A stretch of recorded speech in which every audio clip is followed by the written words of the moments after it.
Hello, everybody, and welcome to our Friday Night Magic Pioneer Tournament here at Pairodice Games.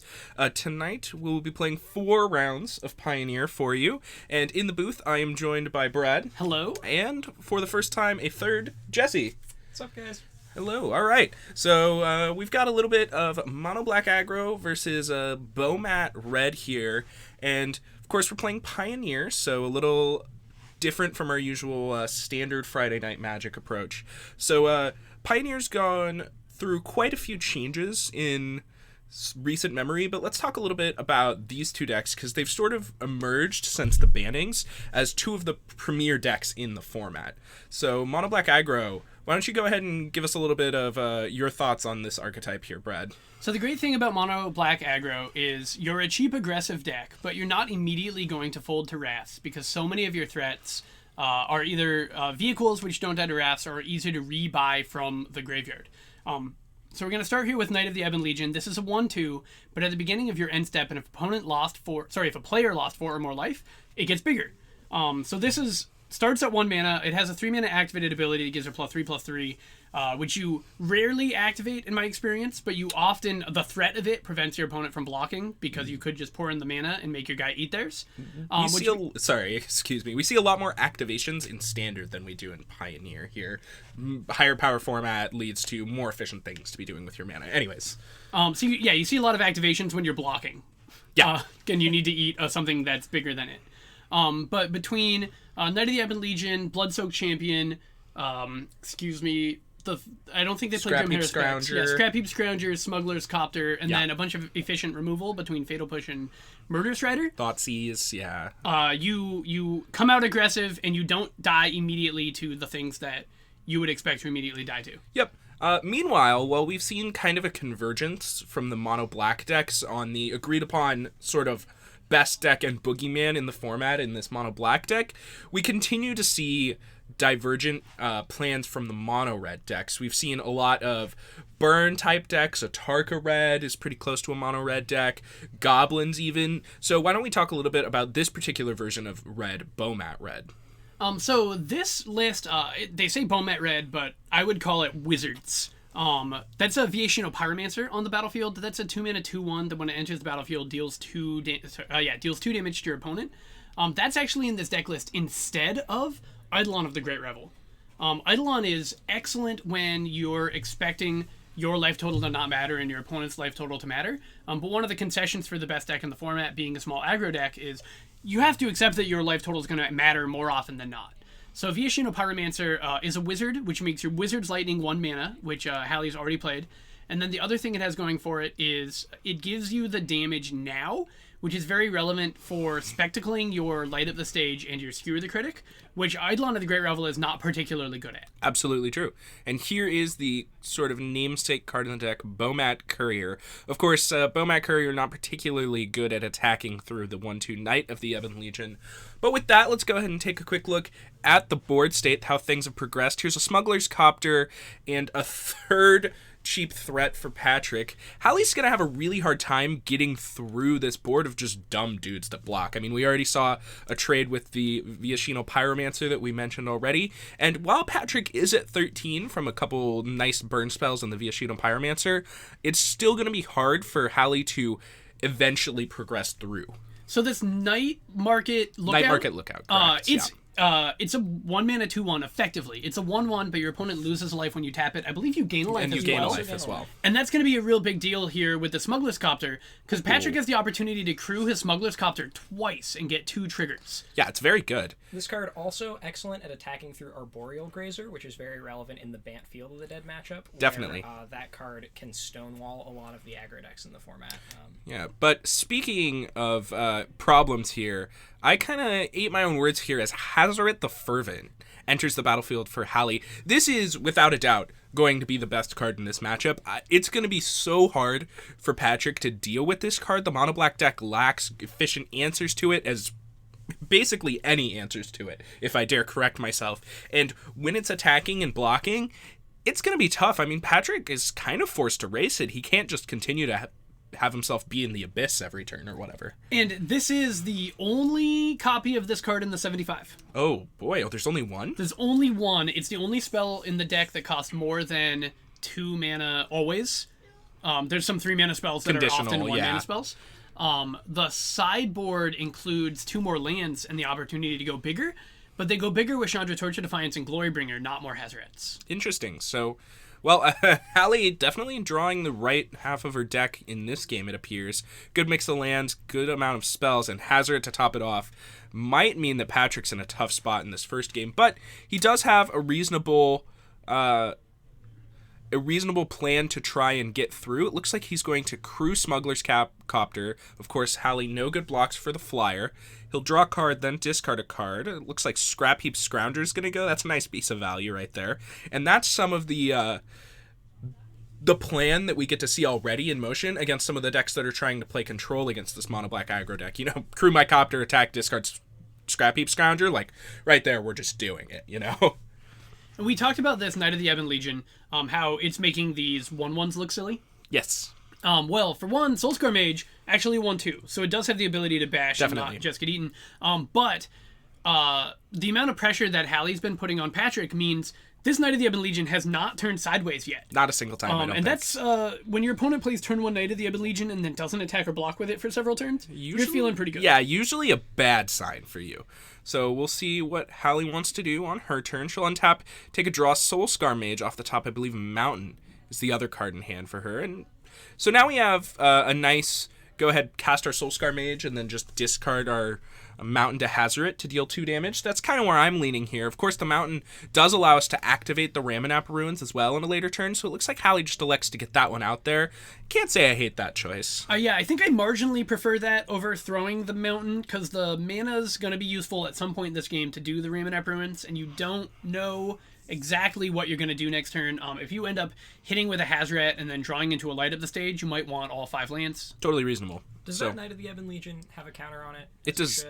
I believe Hallie has taken 1 damage twice and 3 damage once, but has not taken 4 damage at any point. Didn't it get crewed with a Night Market Lookout? Yeah, it definitely did. It should have gotten a +1/+1 counter on the last turn, but it looks like Patrick must have missed it. All right. Which, interestingly, in that position, the Knight of the Ebon Legion would actually be able to block the Hazaret for that 3 mana Stone Wallet. That's very true.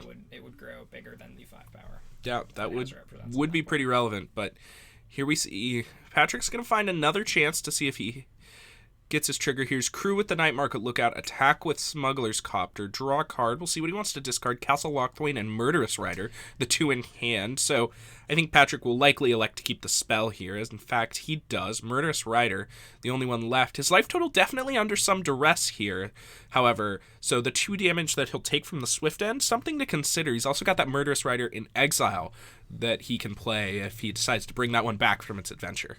And playing a Murderous Rider from exile and blocking a Hazaret with it is a fine way to buy you the turns that you need in order to keep beating in the air. Yeah, to win with Smuggler's Copter before you die. Yeah, he needs another, 4 attacks? Looks like Trigger was remembered this time from Patrick, so now we have a +1/+1 counter on our Knight of the Ebon Legion. Here is Light Up the Stage off the top, so we mentioned this being a potential from Hallie's side. We'll see what she wants to do. Of course, she could start the turn off with an attack, which it looks like she's going to lean towards, and I don't think we're going to be leaving our Hazaret at home anytime here, but here is the play Jesse mentioned a little bit. Go ahead and block and pump, put this Knight of the Ebon Legion up big enough to brawl with the Hazaret. In fact, neither creature will die, so just going to go ahead and eat 3 mana of Patrick's will Hallie, which, we see is definitely influencing Patrick's ability to cast his spells, but isn't a huge deal. Yeah, for as long as this knight can stonewall the Hazaret, Patrick's in a pretty reasonable position here to continue racing with the Smuggler's Copter, which he would be unable to do if he was just casting 1 mana 1/1s. Yeah, notably, Hallie, with this Soulscar Mage, could be in a pretty good position where even a shock or something could reasonably gun down this Knight of the Ebon Legion post-combat here, and the -1/-1 counters could matter.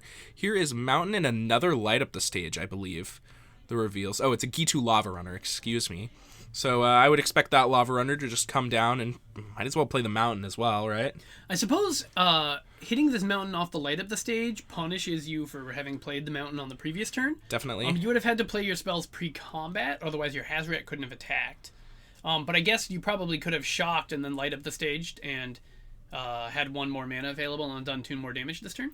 Yeah, notably, given the position that Patrick's in with the Night Market Lookout and the Smuggler's Copter, it feels like we're going to have to kill Patrick with some form of non-combat damage with this Knight of the Ebon Legion just brick-walling our Hazoret. So, we might need to start shocking, like, sooner rather than later here with this Hazoret, if we don't find an answer to this Knight of the Ebon Legion. And speak of the devil, here is another one, and now they're both going to get bigger again. So we were talking about how this mono black deck is strong against the rafts and always has things to do. Patrick's sitting here right now with 2 creatures on the battlefield with 3 mana activated abilities, one which he's using every turn in order to fog that Hazoret, and he's got 11 mana worth of abilities and spells to activate whenever he has the opportunity. Yeah. Between 2 Murderous Riders, 1 Swift End, and a Scrap Heap Scrounger activation. Definitely. He'll never run out of things to do. Yeah, maybe not never. I mean, despite having one card in hand, despite having 1 card in hand, he's got a lot of decisions to make every turn, which is part of the inherent power of this mono black deck. So, I didn't get a good look at what Hallie drew for turn, but I think this draw step is probably the most impactful one in the game so far. I feel like it must be a burn spell, otherwise she wouldn't have considered attacking with that Get 2 Lava Runner. It's not. It's Mountain. So it looks like she's just going to go ahead and discard it to Hazoret to shock Patrick, put him down to 8. Of course, that's not quite it. And then whether or not you attack here is a good question. It does force Patrick to spend the mana pumping his Knight of the Ebon Legion rather than getting back Scrap Heap Scrounger. But you're not too far from Patrick saying, yeah, sure, I'll take 5. Yeah, get back my Scrounger, Swift End, kill you. I believe that is, in fact, we are there. In that territory. So it looks like Hallie did elect no attacks, and it looks like Patrick's just going to go with the end step Swift End as opposed to get back Scrap Heap Scrounger.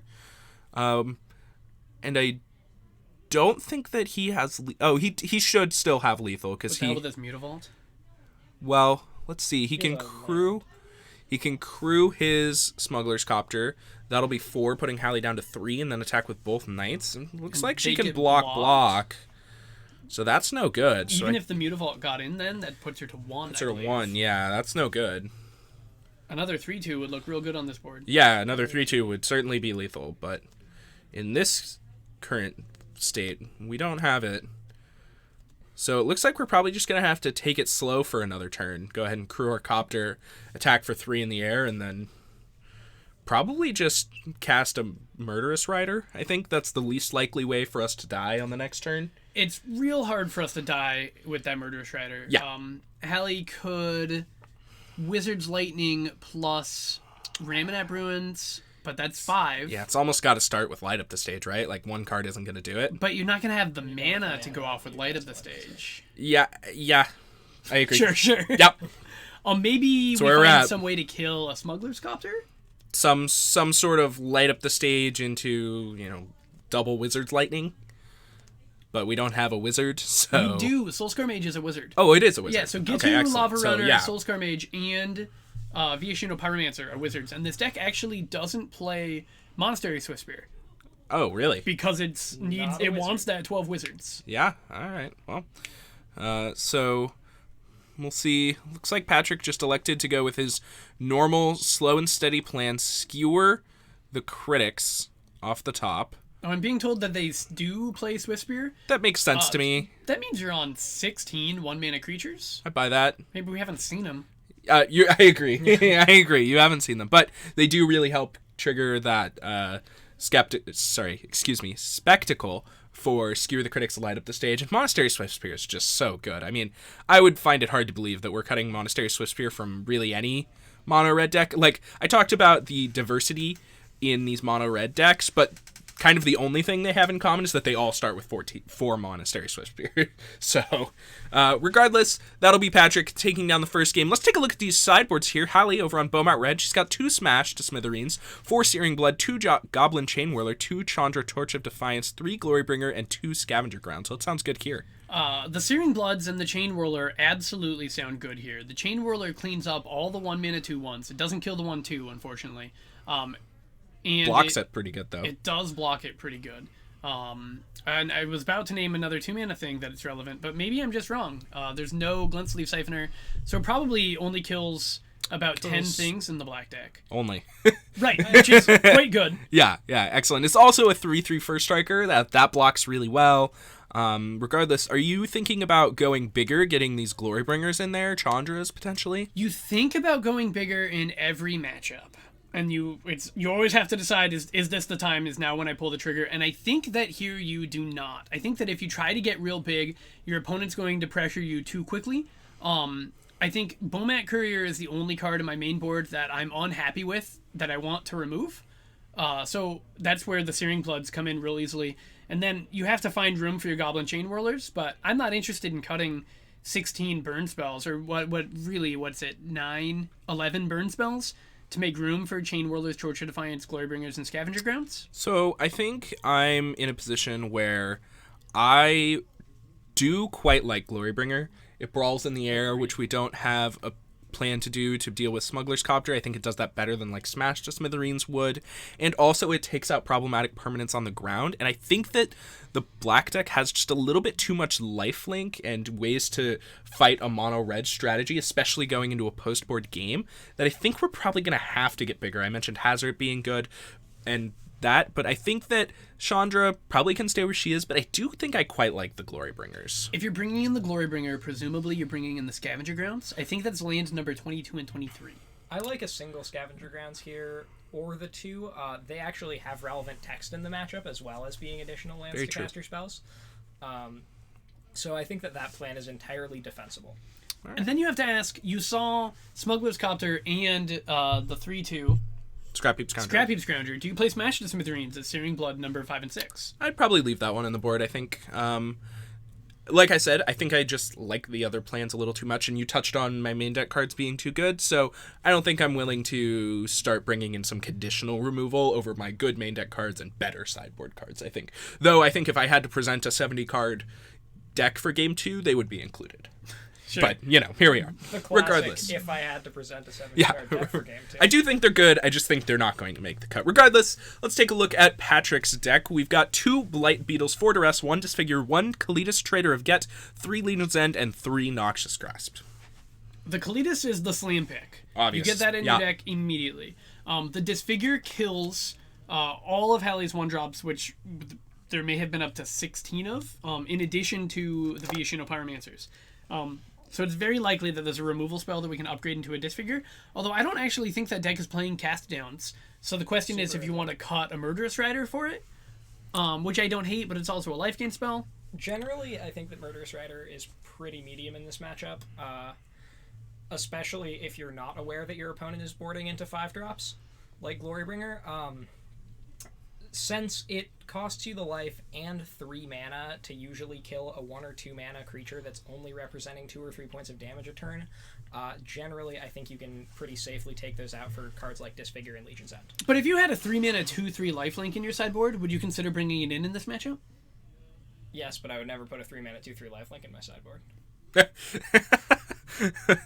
If that was all. That's reasonable, I suppose. But a little bit of interesting takes here on sideboarding discussion, and probably means that we probably all need to get back to the playtesting and really figure out what decks are trying to do here. So I recommend if you are an aspiring pioneer pilot, planning on playing a tournament sometime soon, a PTQ or a tournament tomorrow or whatever, and you're planning on playing either of these decks, I would really think about having your sideboard plan prepared for this matchup, because we just heard 3 different opinions from all 3 of us on both sides.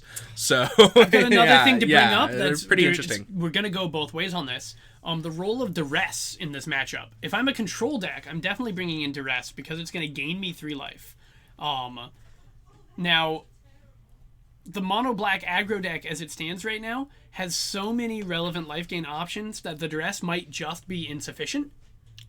Yeah, I'm agreed. inclined to leave it out, I tend to agree. but I would never tell someone that they were wrong if they brought it in. Yeah, I think I might. I think, I mean, it's tough. I have a reason. I don't think that it's the worst card Patrick could bring in. I think it definitely would serve a purpose, but I think that both decks are trying to transform into mid-rangier version, not controlling versions. And that's kind of a difference between where I would want this duress. I think if your opponent points a burn spell at your face, you're actually going to be reasonably happy with that in game 2 and 3. So I think I'd just let them do that. I'd be surprised to see burn spells going at the face in a post-board matchup. I think that both of these decks are trying to be more mid-rangey, and probably burn spells are going at creatures, and I think you're just happy to let your creatures get burned out because your creatures come back a lot of the time. So that's kind of my stance on what should happen in a post-board game between these two, but I'm not 100% certain. Regardless, we're going to take a look at both players' opening hands. Looks like Patrick taking a mulligan here, and I think I saw that Hazoret at the front of Hallie's hand there, so I think she might be running pretty hot drawing the Hazoret again, but I could have been mistaken. It was only a quick glance. We'll have to see how this goes. Looks like she will be keeping her 7-card hand. Patrick saying hello to his mother. Hello, Patrick's mother. She's a beautiful woman. I got a chance to meet her twice, I think.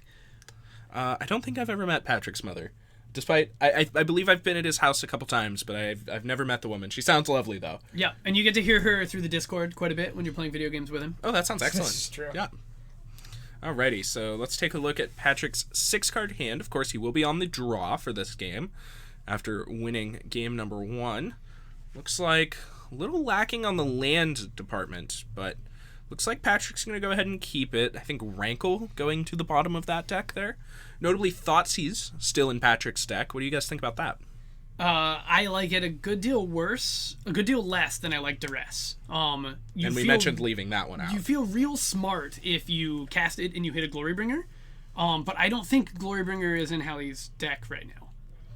Yeah, well, I guess we'll take a look. Here comes said Thoughtseize. We'll get a look here.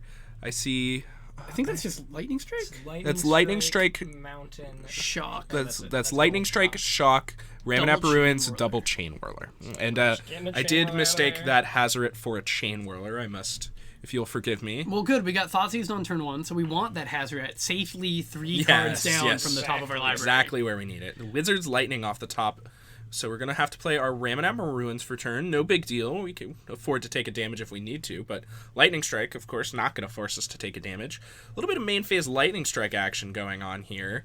Of course, we don't have any proactive creature threats on turn 2 with this given hand. We're just looking for a mountain off the top to be able to deploy our Goblin Chain Whirler. And interesting position Hallie will be put in. If Patrick doesn't play into this Goblin Chain Whirler, what are we going to do? Oh, but speaking of playing into Goblin Chain Whirler... That is a bold maneuver, sir. Indeed. He assumes she's not going to land right off the top. Yeah, gotta, Castle Embereth there. That'll come in untapped, and that's going to just be the nuts, I would argue. I will say, I didn't like Thoughtseize. I thought it was worse than Duress, but it did take the best card in Hallie's hand, which a Duress would not have. And there we go. So I guess Patrick's line there was, my hand's not very good. She has a Chain Whirler that I'm never going to beat. Maybe she never gets to cast it. And that's a reasonable line. Sometimes you need to get there. However, generally, I think it's better to play safer. Yeah, he had a Scrap Heap Scrounger there. Just play that. The heuristic is the further behind you are, the higher variance play you want to make. Definitely true, but I don't think we were far enough behind there to warrant just jamming it into the known threat. They get 2 looks at a land. I mean... At that point, Hallie, if you're playing as concede to any land there, I mean, Hallie got 2 looks at any land there. What, with 20 lands in our deck, we're looking at roughly a 50-50. I'm not about playing a 50-50 to concede game 2.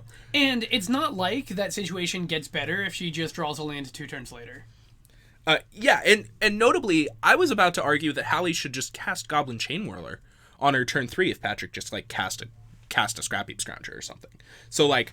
I was about to argue that we just want a 3/3 first striker, and like Patrick hadn't deployed any of his threats and probably isn't going to into the known Goblin Chain Whirler, so I'm just going to get my 3/3 first striker out there. And, you know, if that was the case and Hallie agreed with me, then I mean, we were just going to be able to dodge the bullet entirely, more or less. Yeah, but, slam all our 1 toughness creatures post chain whirl. yeah, I mean, that's really what we're trying to do. And, information's a critical part of Thoughtseize, and I think not using the information particularly well there is going to be the story of game number 2. But regardless, players already ready for a quick setup here into game number 3. Looks like they've already drawn their opening hands. We will see Patrick on the play for our 3rd game. He just put a card at the bottom of his library again, so he must be on the mulligan. This must be a 6. Yeah, it looks like that. All right, so looks like here is Swamp into our blood-soaked champion. Put a little bit of pressure on. Let's see what Hallie's got going on. I see Mountain, and I don't have a good look at the rest of the cards, but no 1-mana threat here on the draw.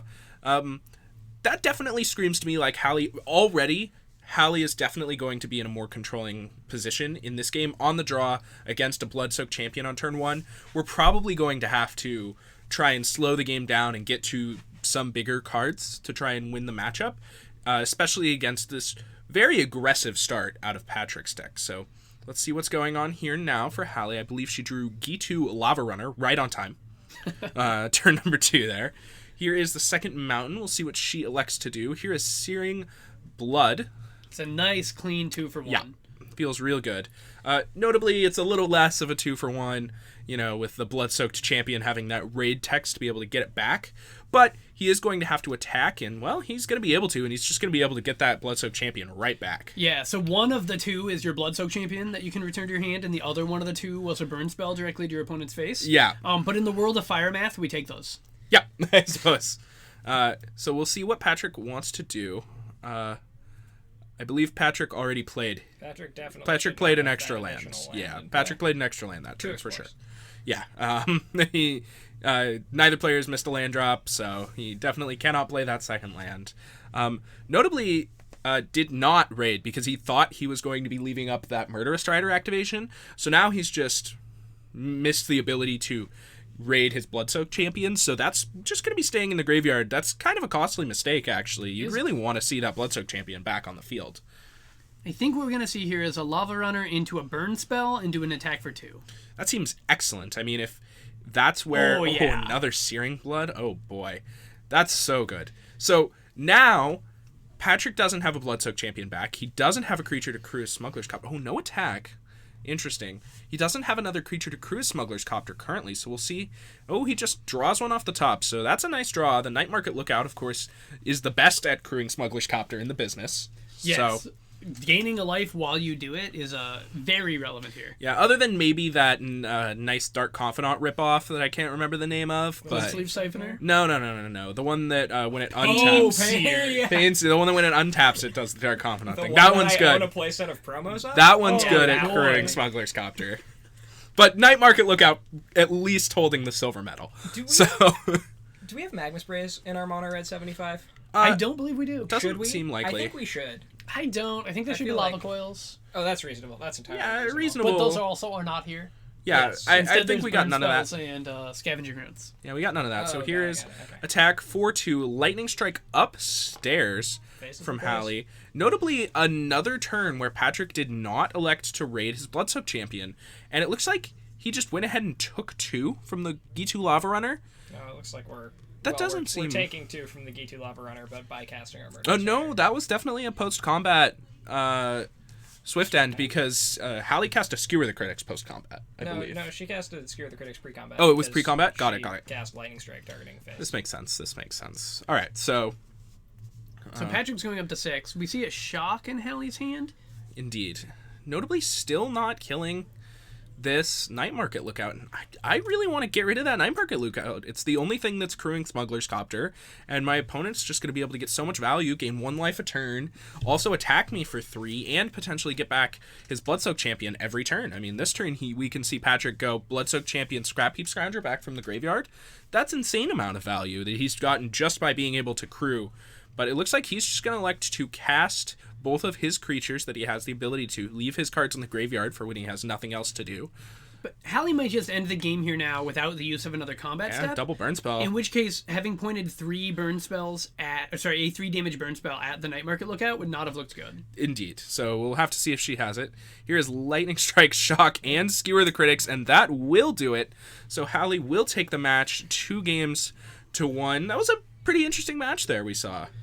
Yeah, we saw it happen a couple different ways. We saw a bunch of creatures bash against each other. The black deck reigns supreme. Its creature quality is higher. Yes. We got to see the black deck get blown out by a Chain Whirler, which is talking about that moving up to a mid-rangier build. Indeed. And then we got to see the flurry of burn spells. Just kind of end the game, yeah. Yeah, that's plan 1A, and we didn't see it until game 3, but it did work out. Yeah, it got there regardless, so... definitely a few interesting choices. This mono black deck has a lot of decisions to be made on, what you can do with your various turns. And we saw, Hallie end that game at a measly 7 life. So that definitely came down to just a race. And turns out that 3 damage upstairs is pretty good when everybody's just involved in racing. I have no idea how she took 13 damage. When did Patrick attack? Just a bunch of Night Market Lookout plus Smuggler Copters. Yeah, basically. Also a couple attacks with the early... Bloodsoak's champion, right. Thank you. Just kind of led to Hallie just kind of getting whittled down, and she was going to be dead on untap. So she needed to have the lethal burn spells there, and she did have it. But we noticed she had Lightning Strike, Shock in hand, and she was looking for lethal off the top on that last turn, and she managed to find the Skewer the Critics. But if she'd bricked off there, I believe that Patrick would have just untapped and won. I think if she bricks off there... Yeah, exactly. You get to burn down creatures, but from that point, it's hard to imagine winning. I don't know. If you kill the Murderous Rider, then Patrick's not, pulling away. It's true. He's still gaining 1 life a turn and going up to 7 as opposed to 6. Very big difference. There's 14 minutes left in the match, so I think we're gonna take a look to see if there's anyone else ready to play a game 3 under camera, but it's my expectation that we're not gonna find one. Indeed. But before we disappear, I want to take a chance to tell you guys about us. We are Pairodice Games. Alex and Jesse here are part of the Skute Mob. They're our competitive team. We sell Magic the Gathering cards, Pokemon cards, Destiny cards through our website and through TCG Player. So if you're looking for any of that, you can shop at www.pairodice.games. If you're local to Bellingham, we're at 4152 Meridian Street. You can stop in anytime to play in our events. We do Modern on Mondays. We do Standard on Tuesdays. Indeed. We do Standard on Fridays. Right now we're doing Pioneer. It looks like we're going to move Pioneer to Thursdays. Yeah, pretty excited about that. Starting in December, because we've got a 1K on December 14th. Yes, very excited about this. Pioneer 1K on December 14th. Pioneer is all the rage these days. It's all people have been talking about, really, that I've seen. Standard got shaken up a little bit with some bans, but before that, nobody wanted to talk about or play Standard, so Pioneer has really taken off. And if you are in the Pacific Northwest region, Seattle area, I definitely highly recommend you pre-register for our Pioneer 1K on December 14th. We have a 48 player cap, I believe. 48 player cap? And I expect it to fill. Pioneer's really popular, and you can pre-register online, I believe. You can. If you go to the website, it looks like this, and you click on that little white Magic Events thing, one of the drop-downs is going to say Pioneer 1K, and at the bottom of that is going to be some disgusting Square store link. But if you follow that link, it'll take you to a cart where you can order a ticket and check out. Of course, we're not shipping you anything, but it will ask you for your address. And if you feel like putting your DCI number in that address line, that would be very convenient. Yes, definitely. And if for some reason you cannot make it out to the Pioneer 1K distance or, prior plans or whatever, we will be streaming the whole thing. So look forward to December 14th. Put it on the calendars. We will be live. I plan on bringing you the entire tournament, so I'm really looking forward to that. And with that, I believe we will be leaving you with some hot damn scandal for a little bit. We'll try to find you a match, but if not, we'll be back for round number 2. Regardless, make sure you don't go anywhere. Thanks for tuning in.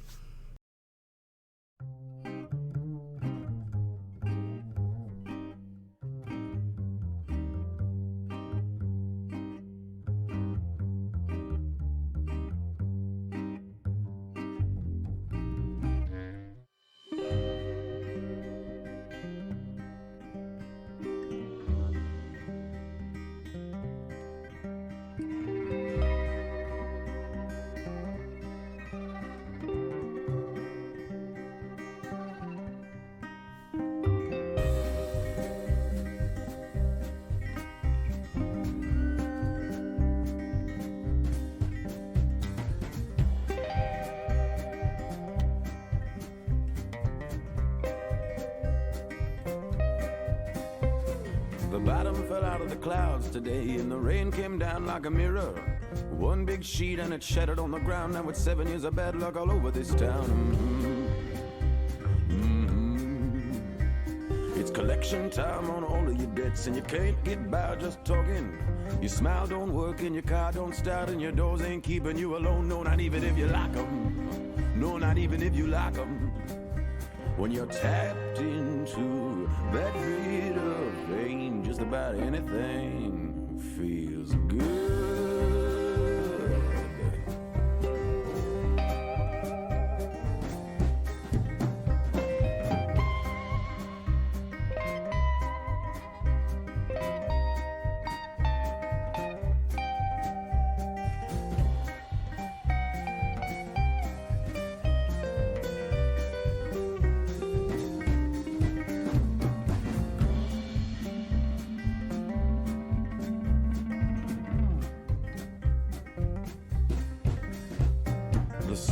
Shining on a lost boy's eyes, they reflected oh so pretty. But it's cold behind them golden shores, and the sweet light wasn't nothing more than their own damn wishing, 'cause they just don't listen. Now wish on your candles, pray to your God, cry for your mama, put $1 on the bar. It feels like breathing, but the only good feeling ain't a gamble is a sin. So I think I play it safe and get a gin. I'll take the devil for a spin. When you're tapped into that bit of vein, just about anything feels good.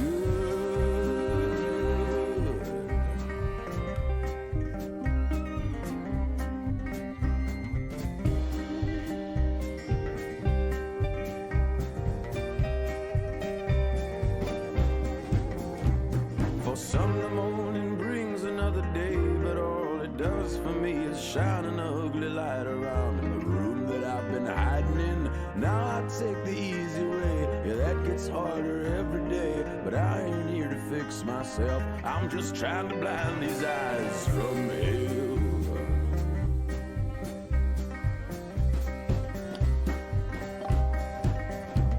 When you're tapped into that bit of vein, just about anything feels good.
I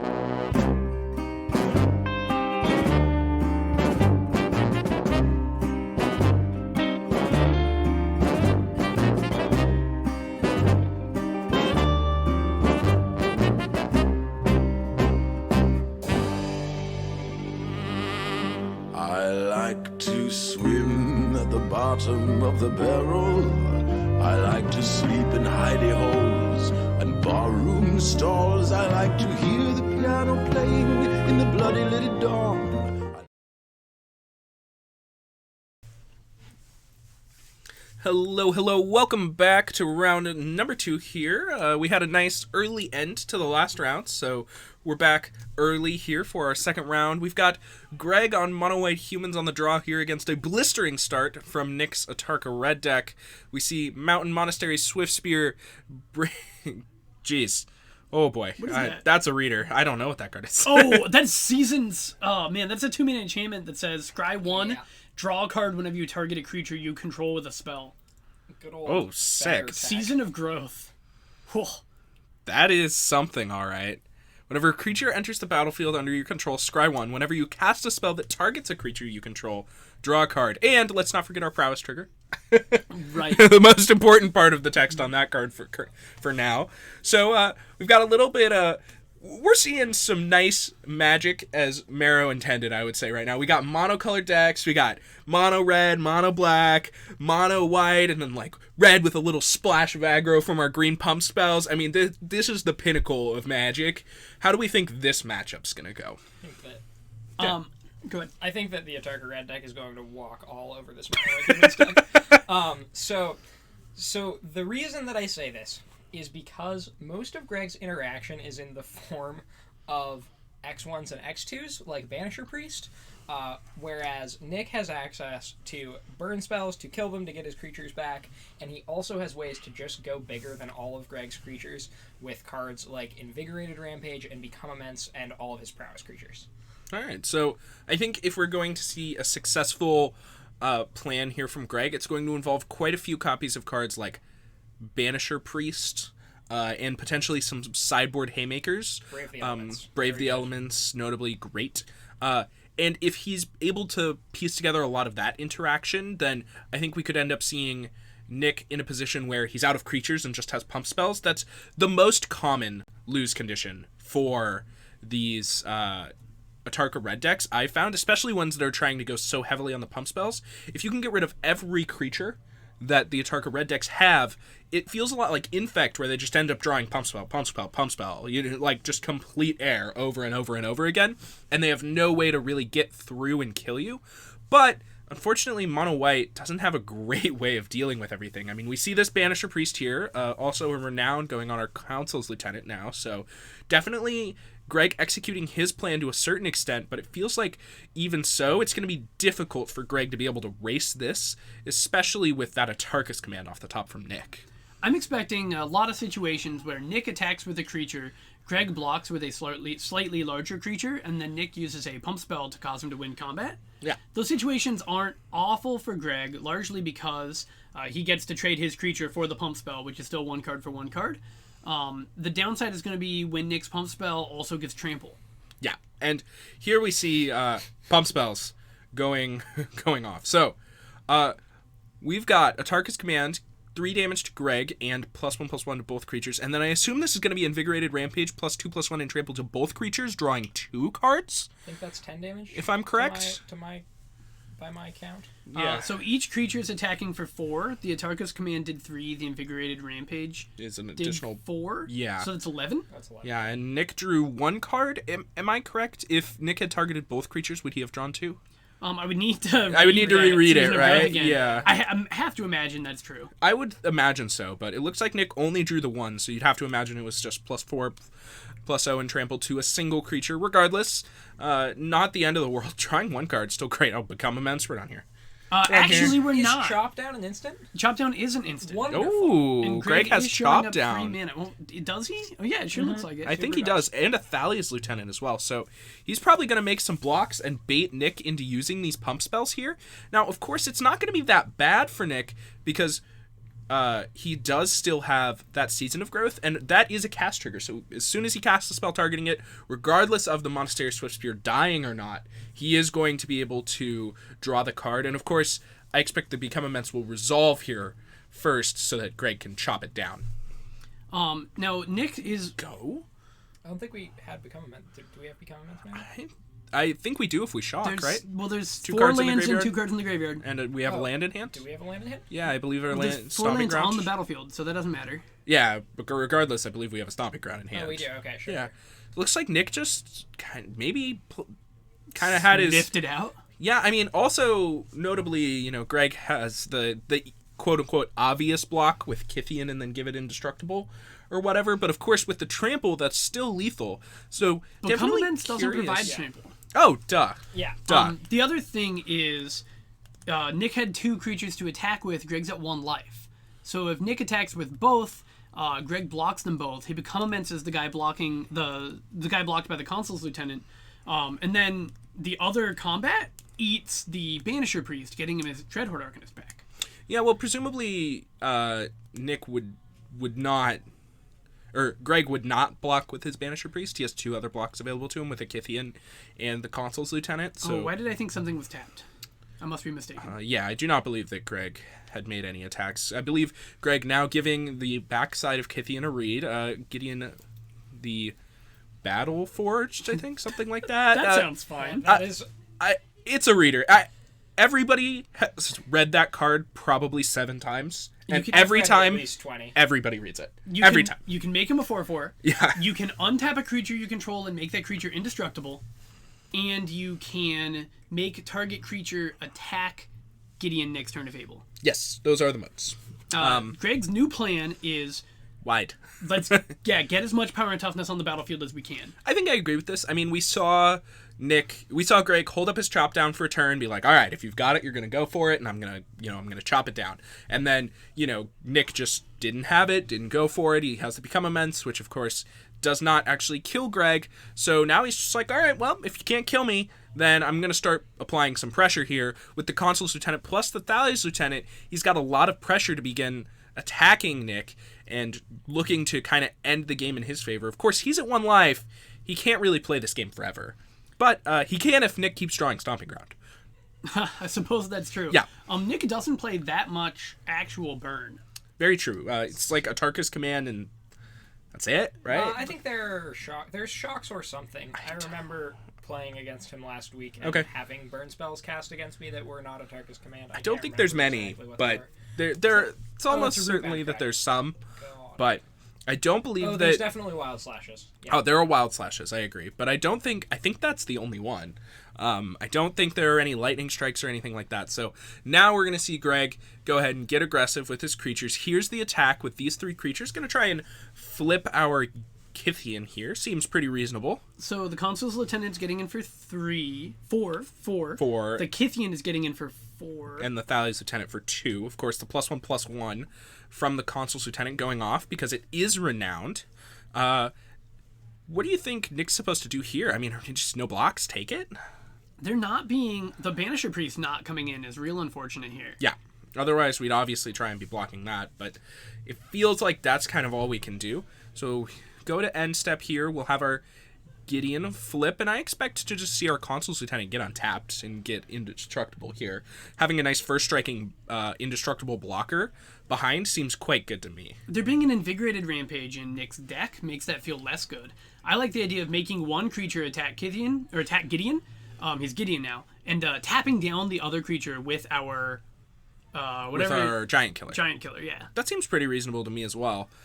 Here we see another Consul's Lieutenant post-combat put a counter on our Thalia's Lieutenant and send the turn back over to Nick. And, well, this is kind of it. I mean, I'm not sure. Nick needs to draw lethal off the top, or I think we're basically done here. And Mountain does not count, I don't think. Yeah, I agree, Carl John. Freaking Greg. Yeah, pulling it out just barely. Where are we at on Mono Blue Mill in this format? There's a Mono Blue Mill deck in the room tonight. I believe you. Yeah, I hear a friend of ours got slammed by it at Wednesday Night Pioneer at another local tournament. I think that was the same deck, but a different pilot. I think it was the son of the person who's piloting it tonight. Exciting. Well, Mono Blue Mill apparently running the town. So here is Become Immense. Looks like we're just getting a nice pre-combat Become Immense in.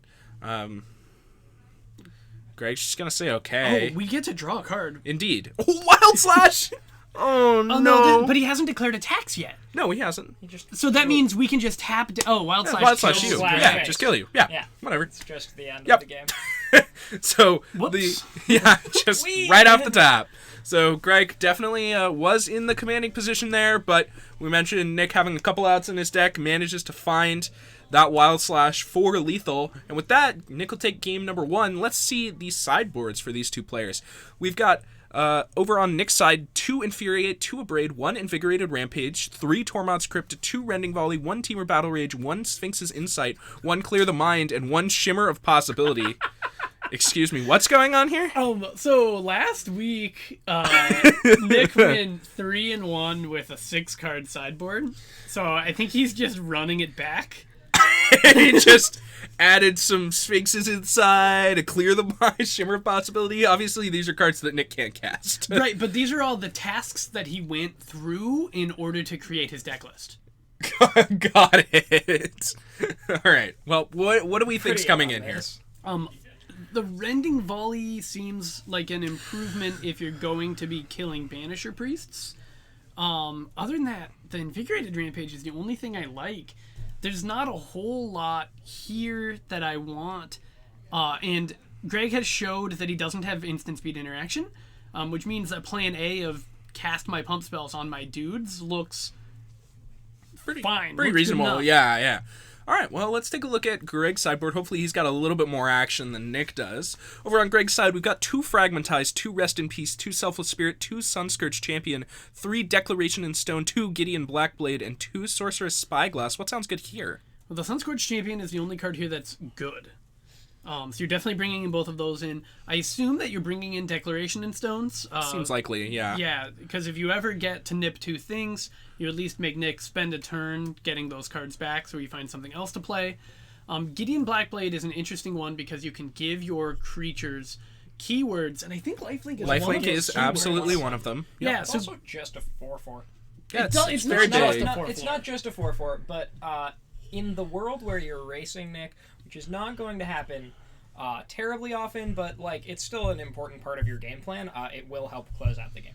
This Mono White Humans deck has an obscene stack of 3-drops. There's 12 3-mana proactive sorcery speed threats. And Sunscourge Champion is also going 3 to include that. Is going to no, that brings it up to bring that up. In the main board, we've got History of Benalia's, Benalish Marshals, and the one that we saw that game, Banisher Priests. Banisher Priests.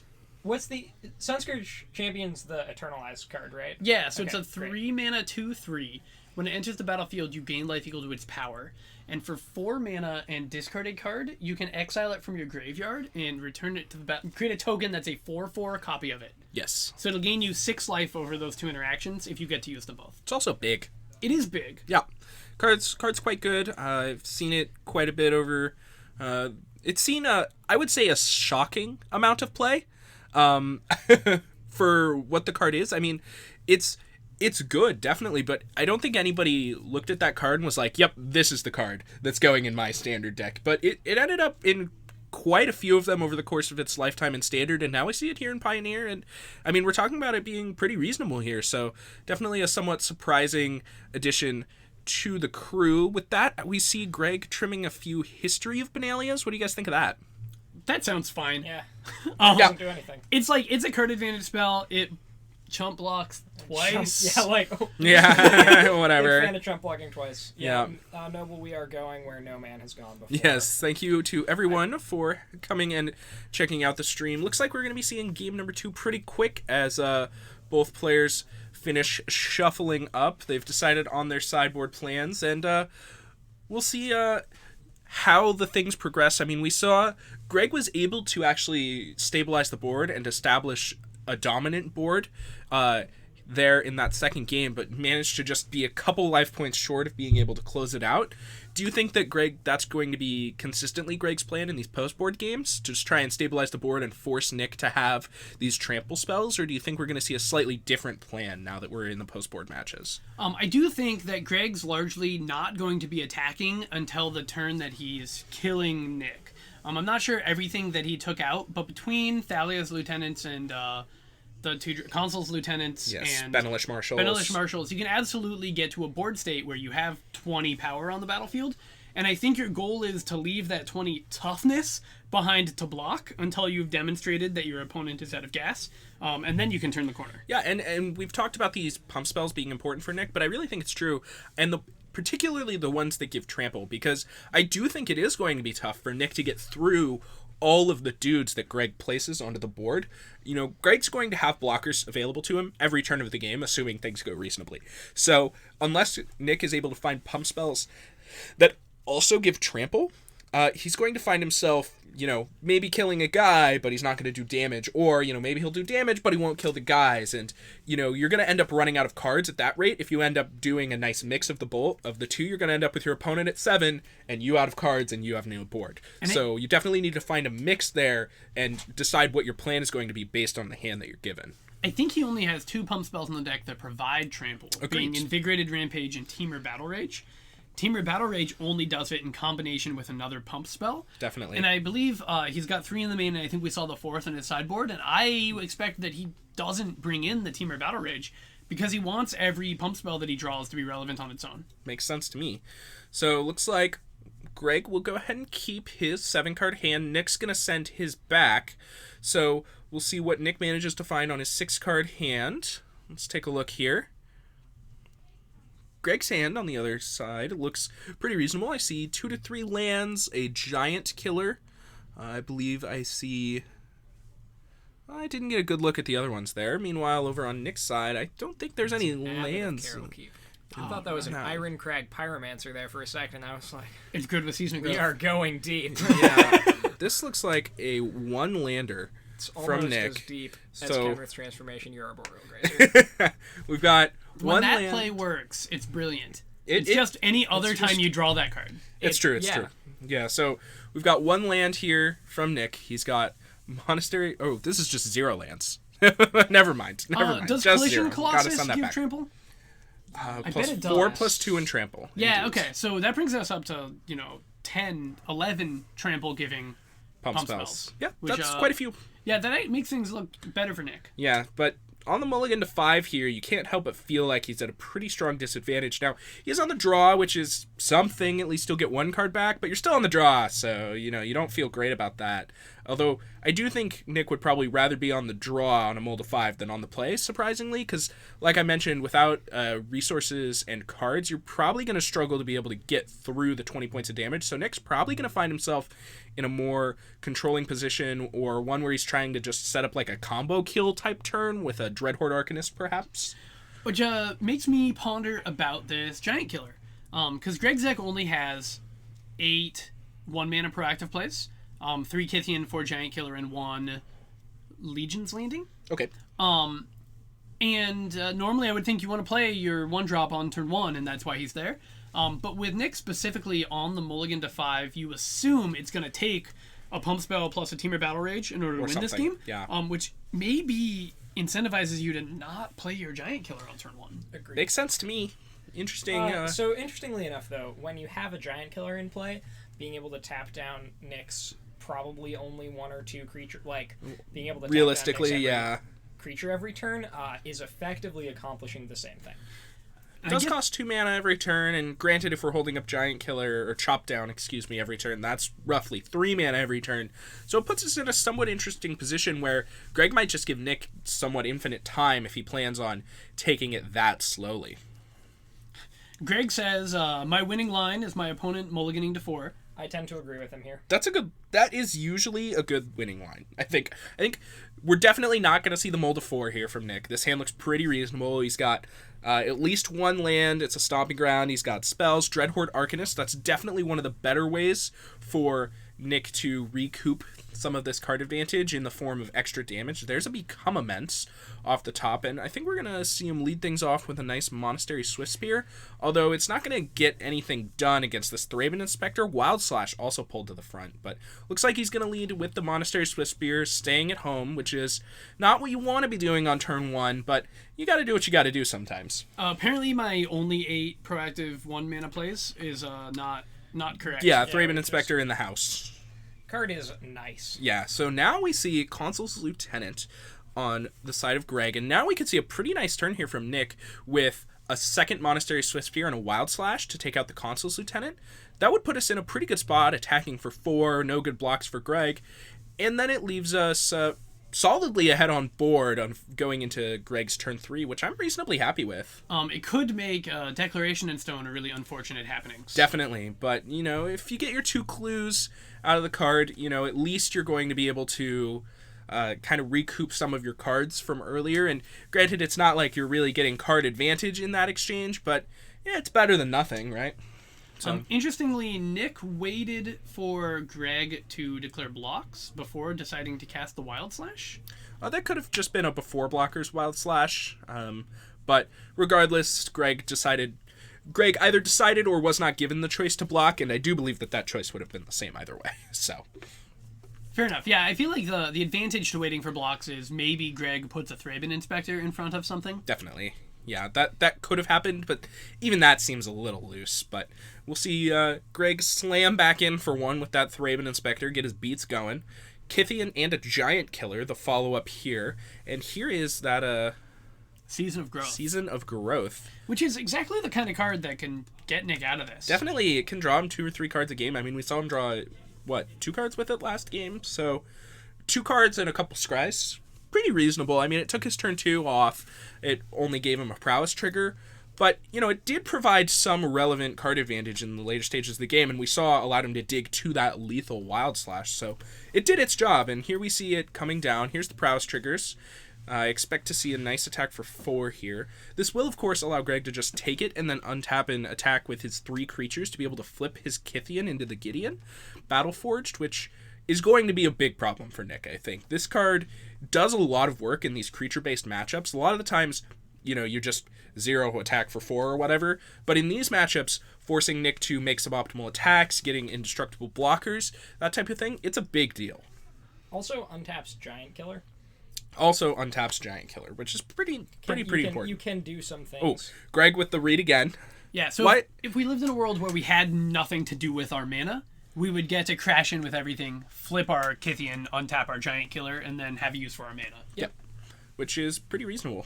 So, notably, it's kind of awkward because if you tap down a Monastery Swift Spear with your indestructible Giant Killer, it's roughly the same thing as just not doing that and blocking. Right, the only difference is if he gives it trample or whatever. Or flurry of spells. Yeah, but that seems suboptimal because he just has 2 Monastery Swift Spears, so he's going to have that option regardless. So we'll see what Greg elects to do. So here is the attack. This is an attack for 4, and there's the flip from Kythian. Kythian turns into Gideon Battleforged. And looks like he's just going to untap his Thraben Inspector. I believe that's just worse than untapping Giant Killer.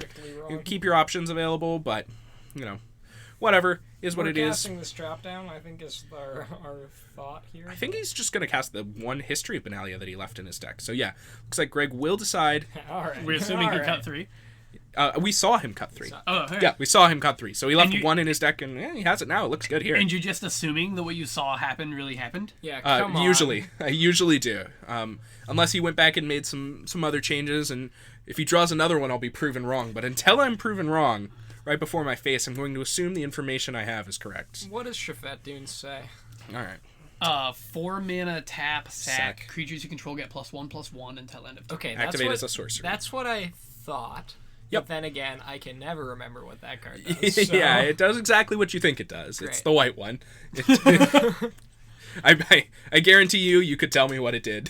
You know, sacrifice it to gain 2 life? Maybe put 2 +1/+1 counters or something fence. or whatever. If I told you 4 tap sack, you'd probably know, you know. Just reverse Ramonap Ruins? Yeah, basically. Maybe. Who knows?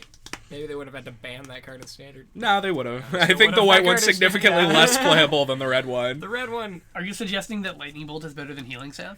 No, I would never. Regardless, let's take a look. We see creatures. Yeah. we see a nice Dreadhorde Arcanist on the battlefield here from Nick. I'll scry one, send a card to the bottom, and looks like end of turn. Greg's going to tap down the Monastery Swiftspear, and that is the notable upgrade there from Greg by untapping the Giant Killer, and Gideon Blackblade off the top. Looks like he did in fact decide to bring that one in, and I mean, it looks like we're real far ahead right now. This deck should sideboard into Gideon Tribal. Where's Gideon of the Trials? Yeah, so we can't lose. Seems nice. All right, so now Greg deciding between which of his 3-mana spells he wants to play, if any. Of course, if he does elect to play a 3-mana spell, he will not have access to these Giant Killers. He could potentially just pass and try and tap 2 creatures. Tapping that Dreadhorde Arcanist looks particularly appealing to me. Yeah, and playing this Gideon doesn't feel that good. The lifelink thing on a 1/1 doesn't matter. Yeah.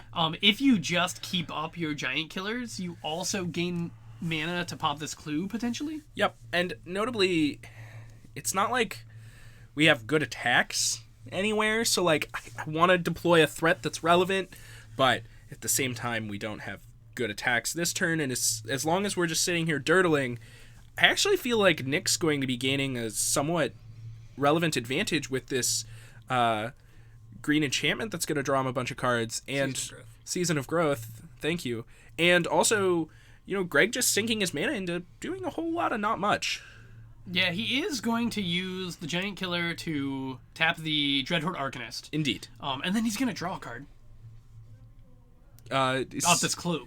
Yes, that is... And once you get to 5 mana, you gain the ability to deploy a History of Benalia and keep up your Giant Killer activation. Definitely, so if... tapping multiple things down here, so which, we're not... which I think is actually pretty reasonable considering our hand is still gas.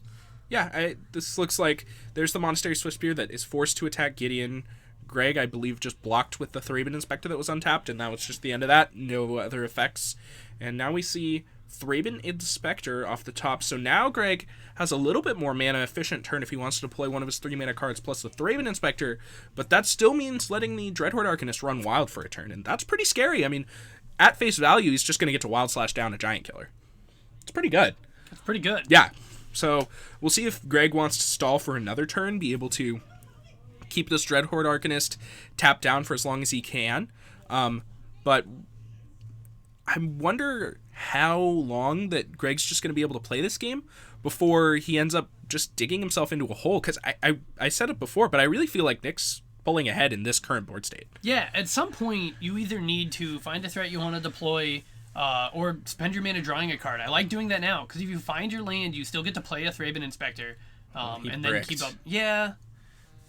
I believe that was Thalia's Lieutenant. I think it was Gideon... Was it another Gideon Blackblade? Gideon Blackblade number 2. Oh boy, it was indeed Gideon Blackblade number 2. So while we're that here, does not look good. I've got to ask the important questions. Yes. Which are, can we play 16 or 20 copies of cards with Gideon in their type line in this format? I'm pretty sure the answer is 24. It's got to be more. Yeah, there's some dual black Gideons, I was right? thinking Yeah. that the Planeswalker deck one made 20. You think that's number 5? Yeah, because we've got Kithian, right? Gideon Blackblade, Gideon Ally of Zendikar, Gideon of the Trials. Yeah. Planeswalker deck one. Is this Martial Paragon? Are there 2 Planeswalker deck ones? I guess there's not. I think it's There's- just Martial Paragon. I would assume there are, but I'm not positive. So. Also, Liliana Vest is in this format, and that surprised the heck out of me. Wait, Liliana Vest is in this From format? like M14? Liliana Vest is in M14? I think so. If you and say if so. she is like maybe Gideon Jura is? Gideon Jura Can't be, because he was no printed way. in M12? Like M... I'm not going to pretend Yeah, to know. whatever. Like This Raz is- of the Eldrazi originally. All right, we've got quite a bit going on here. So, here's the attacks from Nick.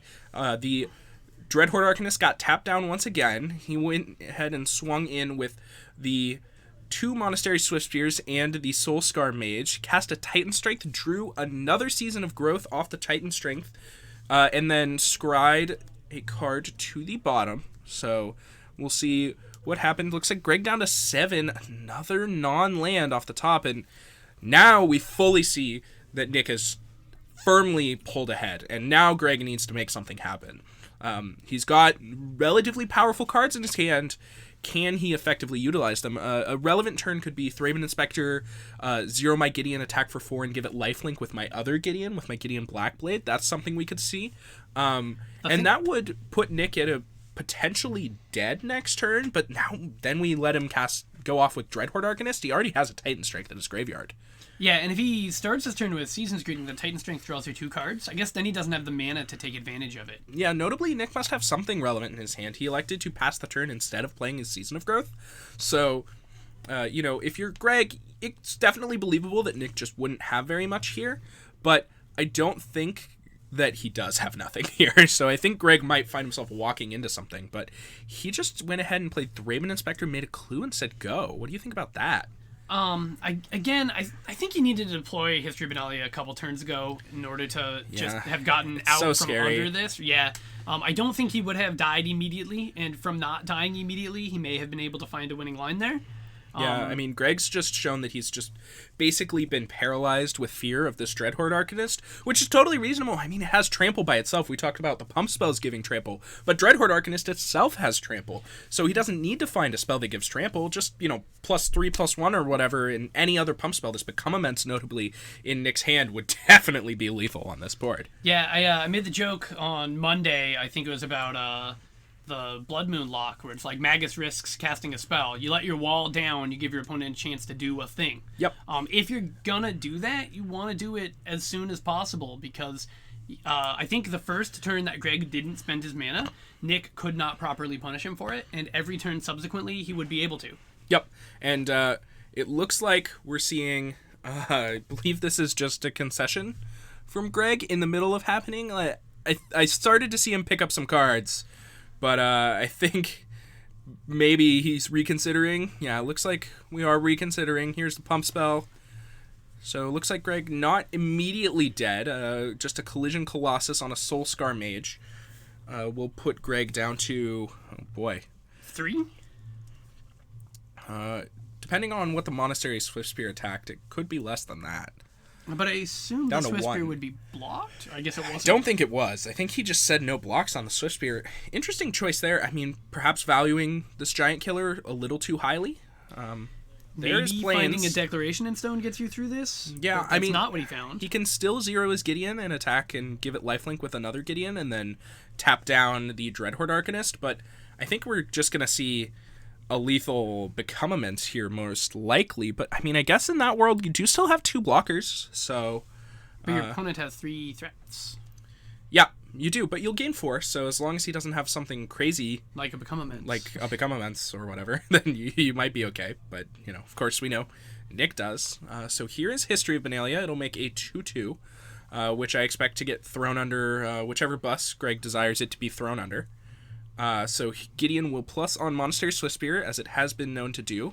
That's basically been Gideon's job the entire game. I mean, it's pretty good. Yeah, it's just been keeping this Monastery Swiftspear in check and kind of keeping his loyalty the same. He's just not been blocking it. Like, if you want to kill this Gideon, you can toss a pump spell on this Swiftspear. If not, then, we're just going to sit here and this is basically going to fog your Monastery Swiftspear for the rest of the game. It's a reasonable plan. I mean, it's basically a 0-mana giant killer. So tapping down this Dreadhorde Arcanist every turn, it makes a decent amount of sense. However, I think there's a point at which you can safely Gideon the Dreadhorde Arcanist, and you still get to cast a spell, but you don't get to cast one of your pump spells on one of your creatures with Trample, notably, since... we passed that window when we went under 2 life and our opponent had a Wild Slash. This is all true, but I think there was... What I'm trying to say is I think there was a point where we could have been doing that, and it would have been good. Makes sense. Here comes the Become Immense, though, and notably, getting rid of our graveyard means that Become Immense will take down a creature, he'll draw a card, but now we don't have to worry about that Wild Slash in Nick's graveyard if we're Greg, so now maybe we can let this Dreadhorde Arcanist go for a turn. It's still very scary with Trample and whatever, but notably not dead yet, so there's that. And here is a Rootbound Crag and a Dreadhorde Arcanist, so we'll get a Scry 1, Stomping Ground, definitely heading to the bottom of the library. Now we have 2 Dreadhorde Arcanists, but no lethal burn spell in the graveyard anymore. That's true. Nick needs a Titan Strength or Collision Colossus or a Tarkus Command or Wild Slash. I think we can stop talking about what Nick needs and talk about that Greg needs Wrath of God. So Declaration in Stone, the closest you're going to get to that. But yeah. We're talking about what Nick needs because we're talking about Greg needs to use this window to press the attack, I think. I was surprised not to see Gideon deployed right here to start getting those Gaining lifelink life, attacks.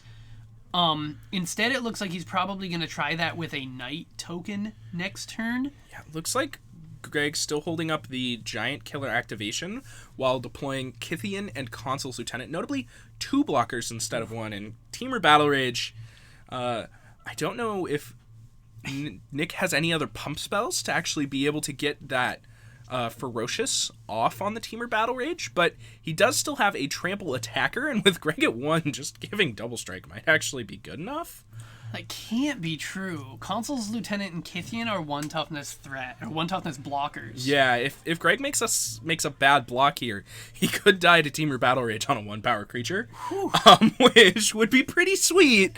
So we'll have to see how this plays out. Let's see what happens here. Looks like Giant Killer's going to tap down Monastery Swiftspear. Greg just lets Nick have his 2 Dreadhorde Arcanists, which I believe is correct. I mean, if you can't stop both of them, you know, your opponent probably not going to get 2 triggers out of it, so just let it happen. He's trying to cast his Teamer Battle Rage before combat. I think he thinks he's casting it again. Oh, he's drawing a card, and it's Invigorated Rampage. That'll do it. All right. Of course, the nice season of growth there, allowing Nick to just go ahead and cycle, see what he finds off the top. So this is Invigorated Rampage, and this ought to be enough to seal the deal here. I think that Greg will agree. 1 life, not going to be enough to take that massive hit because the Invigorated Rampage will be getting flashed back, and he's going to draw a bunch of cards off of his Season of Growth. And with that, we see Atarka Red kind of run over mono white humans, more or less, but I would say those games were closer than we had initially pegged. Yeah, I think both games, Greg had a chance. Both games, he stopped at 1. Game 1, he had turned the corner and needed to fade an actual burn spell, which there's only a reasonable number of. Yeah, there were like 7 in Nick's deck at that point, so not too many. Yeah, Game 2, he missed lands on turns 5, 6, and 7. Admittedly, we're talking about his 5th land, which the deck is not really designed to operate on 5 lands. Right. But he had a way to claw into that game as well. Yeah, and it's hard to see that from Greg's seat for sure. I mean, when you sit across the table from Dreadhorde Arcanist, it's terrifying. If your opponent gets an attack off, you feel like you've lost basically every time. It's so much value. I mean, we've seen it do really good work in Legacy even, where the card, is flashing back Brainstorms, Lightning Bolts, or whatever. Legacy than anywhere else. It's very true. And it saw its time in Standard with the Feather deck at the start of the M20 season before, Kethis or whatever started taking over the scene, and there was some Golo Scapeshift nonsense in there. But Boros Feather was abusing Dreadhorde Arcanist as well, and it's pretty powerful in that archetype too. So the card, everybody has, I won't say everybody, but anybody who has sat down across from it and watched your opponent go to combat with it, you're like, I'm so dead. Every time. I've had my opponent in Modern play a turn 2 Dreadhorde Arcanist and turn 3 Mutagenic Growth it, Stone Rain, Flashback Stone Rain. That's disgusting. I'm so sorry. That is disgusting. All right. Well, can we get that person DCI banned? You can tell that one started from, I want to flashback Stone Rain with Dreadhorde Arcanist. How do I do it? And then somebody was like, well, this obviously, and then they were like, you're right. That was clearly a top down build of a deck. That one started with, I want to Stone Rain my opponent twice with Dreadhorde Arcanist. How do I do it? And then they were like, all right, let's figure it out. The only thing I want to know is how do we Monvoli Acid Moss them twice? Ooh. We need more pump spells for that. Oh boy! And then we can ramp out. We can ramp out into our Scapeshift. We just need Landfall to pump our Dreadhorde Arcanist. Oh, so we need Retreat to Hagra? Retreat to Khazandu? No, the red one gives +2/+0. Okay, that one would work. Yeah. McKindy. Is that right? I don't know. I've never been I got inside nothing. the car. All right, regardless, don't let's believe you. go ahead and thank our first sponsor for the night, Advancify. Advancify is the best in the business for IT web design and data recovery. If you need anything tech-related, Advancify are the people to call and ask. If you are having trouble with your computer, if you are having trouble building a website and you're trying to do a startup business or anything like that, Advancify is the best. If you have a website and you just think it looks outdated because you made it in the 2000s, go to Advancify. They'll help you out. Advancify is the best at doing this, and thank you so much to Advancify for sponsoring the stream. Without Advancify, we wouldn't be able to be here doing this, so go check them out. It helps us out. It helps them out. And with that, we're going to leave you with some capacity, and we should be back shortly for the third round of Pioneer. Make sure not to go anywhere.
Alrighty, welcome back, everybody. We're here for round number 3 of our Friday night Pioneer Tournament, Pairodice Games. Things are moving along blazingly quickly as we see Dylan already leading off our 3rd round here with a swap into a Renegade map.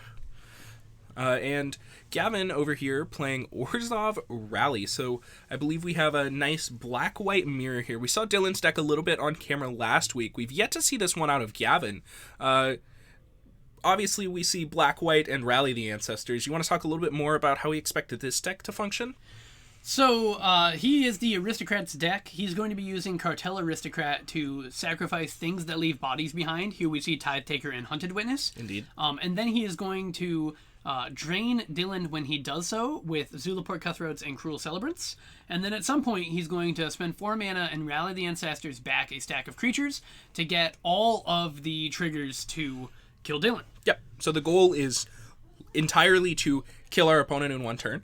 But notably, Rally the Ancestors definitely has some more text than that. If you can't kill your opponent in 1 turn, you can often end up accumulating large amounts of value with the first copy of Rally the Ancestors and killing your opponent with the second one. And that is a pretty powerful engine. I'm thinking, a lot of the times a card like Command the Dread Horde kind of is a callback to that, or even, Rally the Ancestors from Old Standard, if you can remember that far back. It's a combo deck that doesn't always have to do the full combo and can often just win with a nice value Rally the Ancestors, though it looks like Gavin is less in on this kind of value rally plan, and it feels like his value rallies are going to end up leaving him with 1/1s. Probably in like a 10-point life. We have this Grimhar specs. That's a pretty solid. Yeah, but that'll do. Yeah. Rally target. So yeah, Rally is one of many hybrid combo decks like Splinter Twin, where you have a game plan that is like completely reasonably playable on its own, and then you have this combo finish that can just end the game out of the game. It feels like a deck. It feels like you're playing like a nice tier 2 deck, and then you sometimes just like draw Rally the Ancestors and win the game. Is really what it feels like. And this looks to me kind of like a somewhat meh draw out of Gavin. We don't see any sacrifice outlets here. He does have the Rally in his hand, and if he finds a Cartel Aristocrat, he's going to be doing it for sure, especially with this Doom Foretold here from Gavin. Just going to begin, placing multiple things in the graveyard for Gavin. So we'll see if Gavin manages to find a sacrifice outlet or a value engine of some kind to be able to pull ahead, or if Dylan's just going to be able to have him sacrifice away all of his permanents and end up in a commanding position. So what I haven't seen from Gavin's deck is cards that fill my graveyard. The obvious answer out of black is Titra Supplier, which Indeed. I would assume is in the deck, but I haven't seen it. And I did flip through the deck real quick right before the tournament started. Oh, that would be a shocking non-inclusion. But he doesn't have Satyr Wayfinder. He doesn't have Chronic Flooding. He doesn't have any of the blue or green ways to turbo fill your graveyard. So you're largely doing it by playing creatures, drawing cards for your draw step, and then playing them and letting them die. Yeah. Having said that, that's probably going to be good enough against Dylan. This black-white deck is so bad at closing out the game. It has like 5 threats. If you don't count the Doom Foretold, that makes it 2/2. I would not count that. And so you do give your opponent a week to fill their graveyard. Yeah. Are we off red in Dylan's deck now? Blood Baron control is down to Orzhov. Yeah, so this is a black-white mirror, though these are very different decks. So just because they have the same name, I wouldn't get too overexcited for a mirror here. Speaking of which, Ob Nixilis. Hello. I did count Ob Nixilis when I said it has 5 threats. No, I know. That's one of the 5? Yeah. Yeah. So Ob Nixilis Reignited, going to come down here. On Gavin's upkeep, we will see this Doom Foretold trigger, as Gavin does not have any non-token, non-land permanents to sacrifice. And 2/2 is going to do a good job brickwalling that 1/1 on the ground. Of course, the flyer will still be able to get in and kind of keep this Ob Nixilis in check. But if Gavin doesn't have a way to go over the top, he's going to be in trouble. But here is Rally in response to your Doom Foretold. Oh boy. I'm going to get my this is Deej just back. end step. No, that's end step is quite bad. This is in response. Well, wait, maybe it is. End step is fine because we'll have them like they're going to end up exiled anyway. But we're going to get a Doom Foretold trigger first. Yeah, so it looks like this is Doesn't work that way. Rally says exile during your upkeep. Yeah, right? really. Yeah. So Gavin's ability goes on the stack, Dylan's ability goes on the stack, Dylan's ability resolves first. Gavin And will get the now- opportunity to discard, but now the rest of his dudes are exiled. Indeed. So we get an extra token, but now all of our guys are exiled? This seems somewhat strange. So I wonder, Gavin must have really valued not letting that Doom Foretold go off, because it seems somewhat strange to just, fire off a rally as opposed to just discarding a random card. Maybe Gavin's hand was just rally. He did have 2 rallies in the Zulaport Cutthroat. So- and then he also drew a card off of his Grimhar specs as part of that interaction. Definitely reasonable, I would say. But it doesn't feel like a game-winning maneuver. And, we see all of those creatures get exiled because we didn't have a way to sacrifice them. Except for Dylan's ever-so-kind Doom Foretold, which allowed us to put our Tithe Taker back in the graveyard. An interesting choice, sacrificing Tithe Taker. You want to protect the Grim Horror specs, of course, but that leaves you in a somewhat strange position as well. So, looks like Gavin will go ahead and attack the Obnixilis down for 2 points, so we'll put it down to 4 loyalty. Still not in a particular danger here. Dylan will sacrifice Renegade Map on his upkeep. That's a Prophetic Prism. Prophetic Prism, excuse me. So that's an implement of improvement that's still on Dylan's battlefield. Indeed. That's the one you want to sacrifice first, Exactly. according to me. Because it draws you a card when it dies, not when it enters. Yeah, I would assume so as well, but here is Sorin Grim Nemesis, and now we see Dylan really pulling away. 2 Planeswalkers that are generating value every turn. They're both drawing Dylan cards. Sorin, of course, is killing Gavin in the process, whereas, Obnixilis is just drawing cards. But I don't think Gavin has a real way to come back from this unless he just goes off really hard. We see another copy of Rally in his hand, but he doesn't have the graveyard to fuel it currently. And in this board state, Dylan is, I think, particularly punished by keeping that implement, because Oath of Kaya's additional rules text would be really relevant on this board. Definitely. Which is something to the effect of, when an opponent attacks a Planeswalker you controlled, they lose With 2 one or more life, creatures, and you gain gain 2 2 life. life. Correct. It doesn't track per creature, it does track per Planeswalker. Correct. So, but I would expect all of the attacks to come at one of the Planeswalkers. I'd be somewhat surprised to see them separated. Gavin going after the Obnixilis, and notably, interesting decision. It's definitely the less threatening Planeswalker, but at the same time, it feels like the one that Gavin can actually remove. So, here is upkeep, sacrifice, draw card, go to my draw step, draw card. Obnixilis will tick up, he'll draw a card, and then I expect to see Sorin Plus as well. So we just drew 4 cards and drained our opponent for 4. Yeah, not bad, not bad. That's pretty absurd. And they're all non-lands, by the way. So here's another Doom Foretold. Those are both going to go off on Gavin's upkeep unless he has another upkeep rally in store for Dylan, which I think Dylan's going to be ecstatic if he does. So I think Dylan has already gained, 9 life this game or something like that between 2 Battle of the Bridge and an Oath of Kaya. Something like that, So yeah. Gavin's done 17 damage to him. Dylan just keeps gaining life over and over and over again. And now we're going to see both Doom Foretolds Dylan's go also off. done, 4 or 5 to himself with Obnixilis. Sure, Yeah. 17 damage has been done to Dylan. Yeah, we're going to see both Doom Foretolds go off. Gavin discard 2 cards. Presumably he'll keep that rally in his hand. And 2 2/2s come onto the board for Dylan. He's going to draw 2 more cards. I mean, this feels like an insurmountable advantage. Correct me if I'm wrong here. Gavin can still win the game by a Stitcher Supplier and a Cartel Aristocrat before the game ends. And Gavin does have the ability, especially with his Cruel Celebrant we just found, to drain Dylan for not necessarily 20, but probably pretty close. Yeah, we're going to need the full 20, it feels like. Yeah, but if you drain him for 18, then you get 2 more draw steps to find another rally and finish the job. That is true. Here is that Cruel Celebrant. So, and Gavin, of course, still dying very slowly. So that is one of the nice things is that, with the Obnixilis getting hit constantly, and while Sorin going up and up and up is going to be a problem here pretty soon, but the deck is relatively poor at actually killing you. So, we're going to see, attacks for 4 with our, Knight tokens and, a plus from Sorin every turn. Eventually, we may or may not see some Planeswalker ultimates to really close out the game, but at least Obnixilis is getting kept in check. Obnixilis has had his life total threatened, but the Sorin is probably Just pretty close to an running it ultimate, up. which is make a 1/1 with lifelink for your life total. Highest life total among players. Correct, which will just end the game on the next turn, which is why I expect we saw that Kaya's Wrath on this turn. I believe Sorin will be ultimating on the next turn, and that's probably going to end the game. I would be surprised if Gavin has a way to deal with 17 1/1 life. I mean, if he's able to cast a Zulaport, a Blood Artist effect, and then Wrath the board somehow, then that will potentially. Except Zulaport's only Zulaport creatures say- you control. So Yes. does Cruel Celebrant. Yeah. Yes. Oh, There is no they're actual both Blood Artist. Bad, unfortunate. Yeah. The Blood Artist is the backside of the 3-mana creature from Shadows of Innistrad. Yeah. Yep. Pious Evangel turns Pious into Evangel, who knows what. indeed.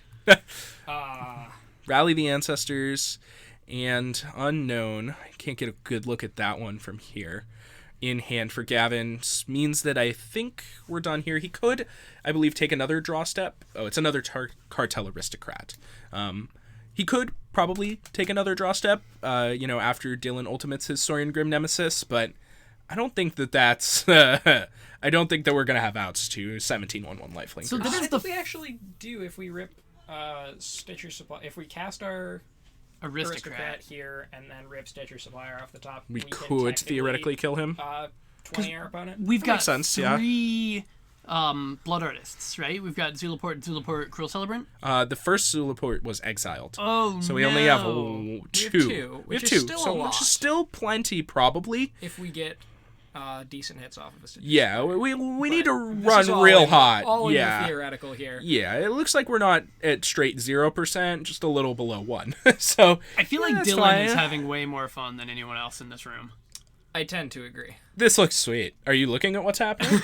Yeah, I think he should be. tapping Terrarion. I don't understand, but like He's filtering baller. it. Yeah, he's just filtering it to draw a card. That's sick. He's reaching into the token box like, oh yeah, do you have 19 1/1 Vampire Knights with lifelink? Looks like here's one of them, and I expect we'll see a dice get slapped on it. And D20 anyone? Yeah. So 19 1/1s with lifelink, and now Dylan's probably just like, all right, how do I make sure I don't die to anything? And are there any cards that are really going to protect him from absurd Rally the Ancestors turns here that you can think of? In the main board, I don't think so. That's just going to hope he doesn't have it. Yeah, well, Reasonable. right now it's not enough. That's true. He needs to have it plus. Yeah, and you even you have this golden egg you can sit on if you're afraid. Here's another Sorin. seems fine. Plus reveal a Plains. And here is another golden egg. So draw a card. So looks like 18 is going to be the magic number. Gavin's going to need to deal 18 damage on this turn with just these cards, and I think that's going to be reasonable there. That's going to be it. Just -5 or -6 your Sorin targeting one of your 1/1s. Just because you don't want to die. You don't want to die to some random shenanigans. Seems reasonable. I mean, at that point, we can just hold up our mana and sacrifice our 2 golden eggs, though, right? Sure, it's roughly the same. Yeah. Yeah. Regardless, we're talking, sub 1%ers here, given Gavin's hand. So let's take a look at these sideboards and see how this fun little Orzhov mirror progresses. We have 4 Duress, 3 Crypt Incursion, 2 Stain the Mind, 3 Mortify, and 3 Kaya's Wrath on Gavin's side. What sounds good here? The Duress and the Stain the Mind. Duress is going to hit every card in Dylan's deck.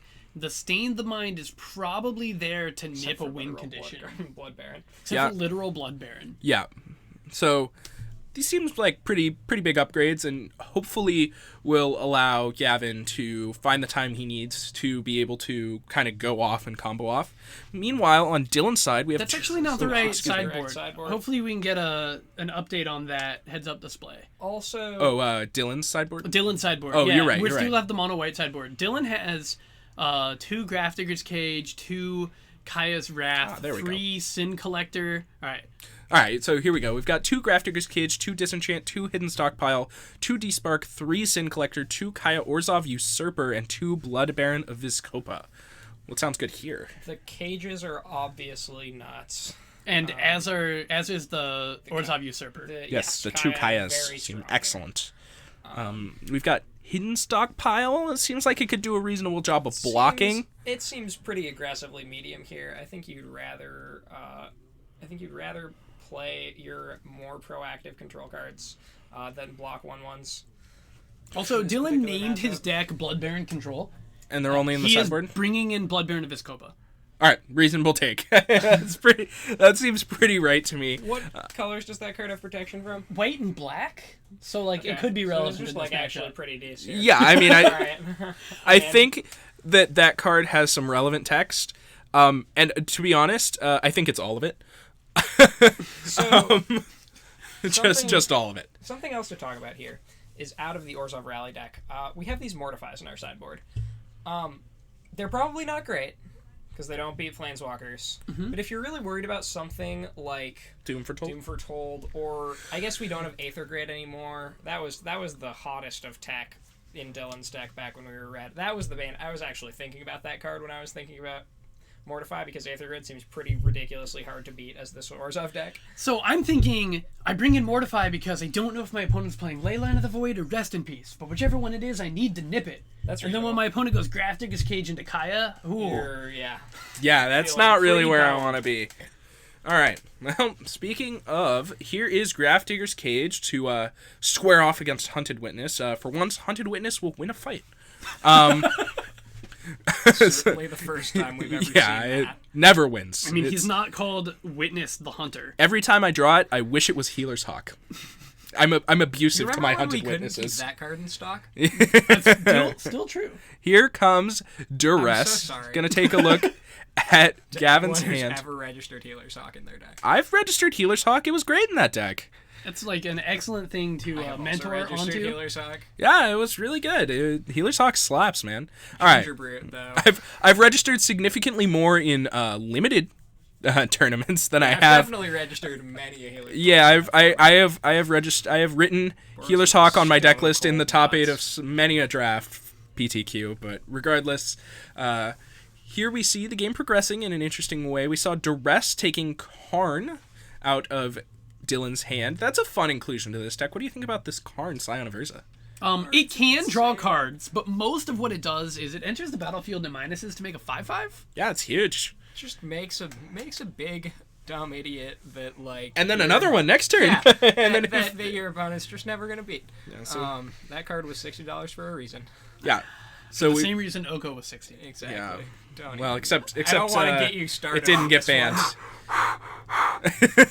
We've got. You know what's $60 again? What? Foil Oko. That sounds right. Nahiri the Harbinger?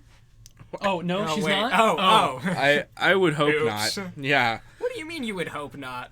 Nahiri the Harbinger? That card's, pretty unplayable. Cards... Oh, no. All right, let's get back to this board state. Look, I love that card just as much as everyone else, but that card's pretty unplayable. Can we take a moment to appreciate Dylan's curve here? Because it's right there on the table, 1, 2, 3, 4. Yeah, it's really good. Grafdigger's Cage, Golden Egg, Oath of Kaya, Doom Foretold. Sign me up for whatever he's having. Yeah. One of what they're having, please. Gavin has deployed 3 1-power creatures onto the battlefield, and then he just found the 2/2. So he's cooking. And these 1-power creatures are going to get sacrificed to Doom Foretold and make more 1-power creatures.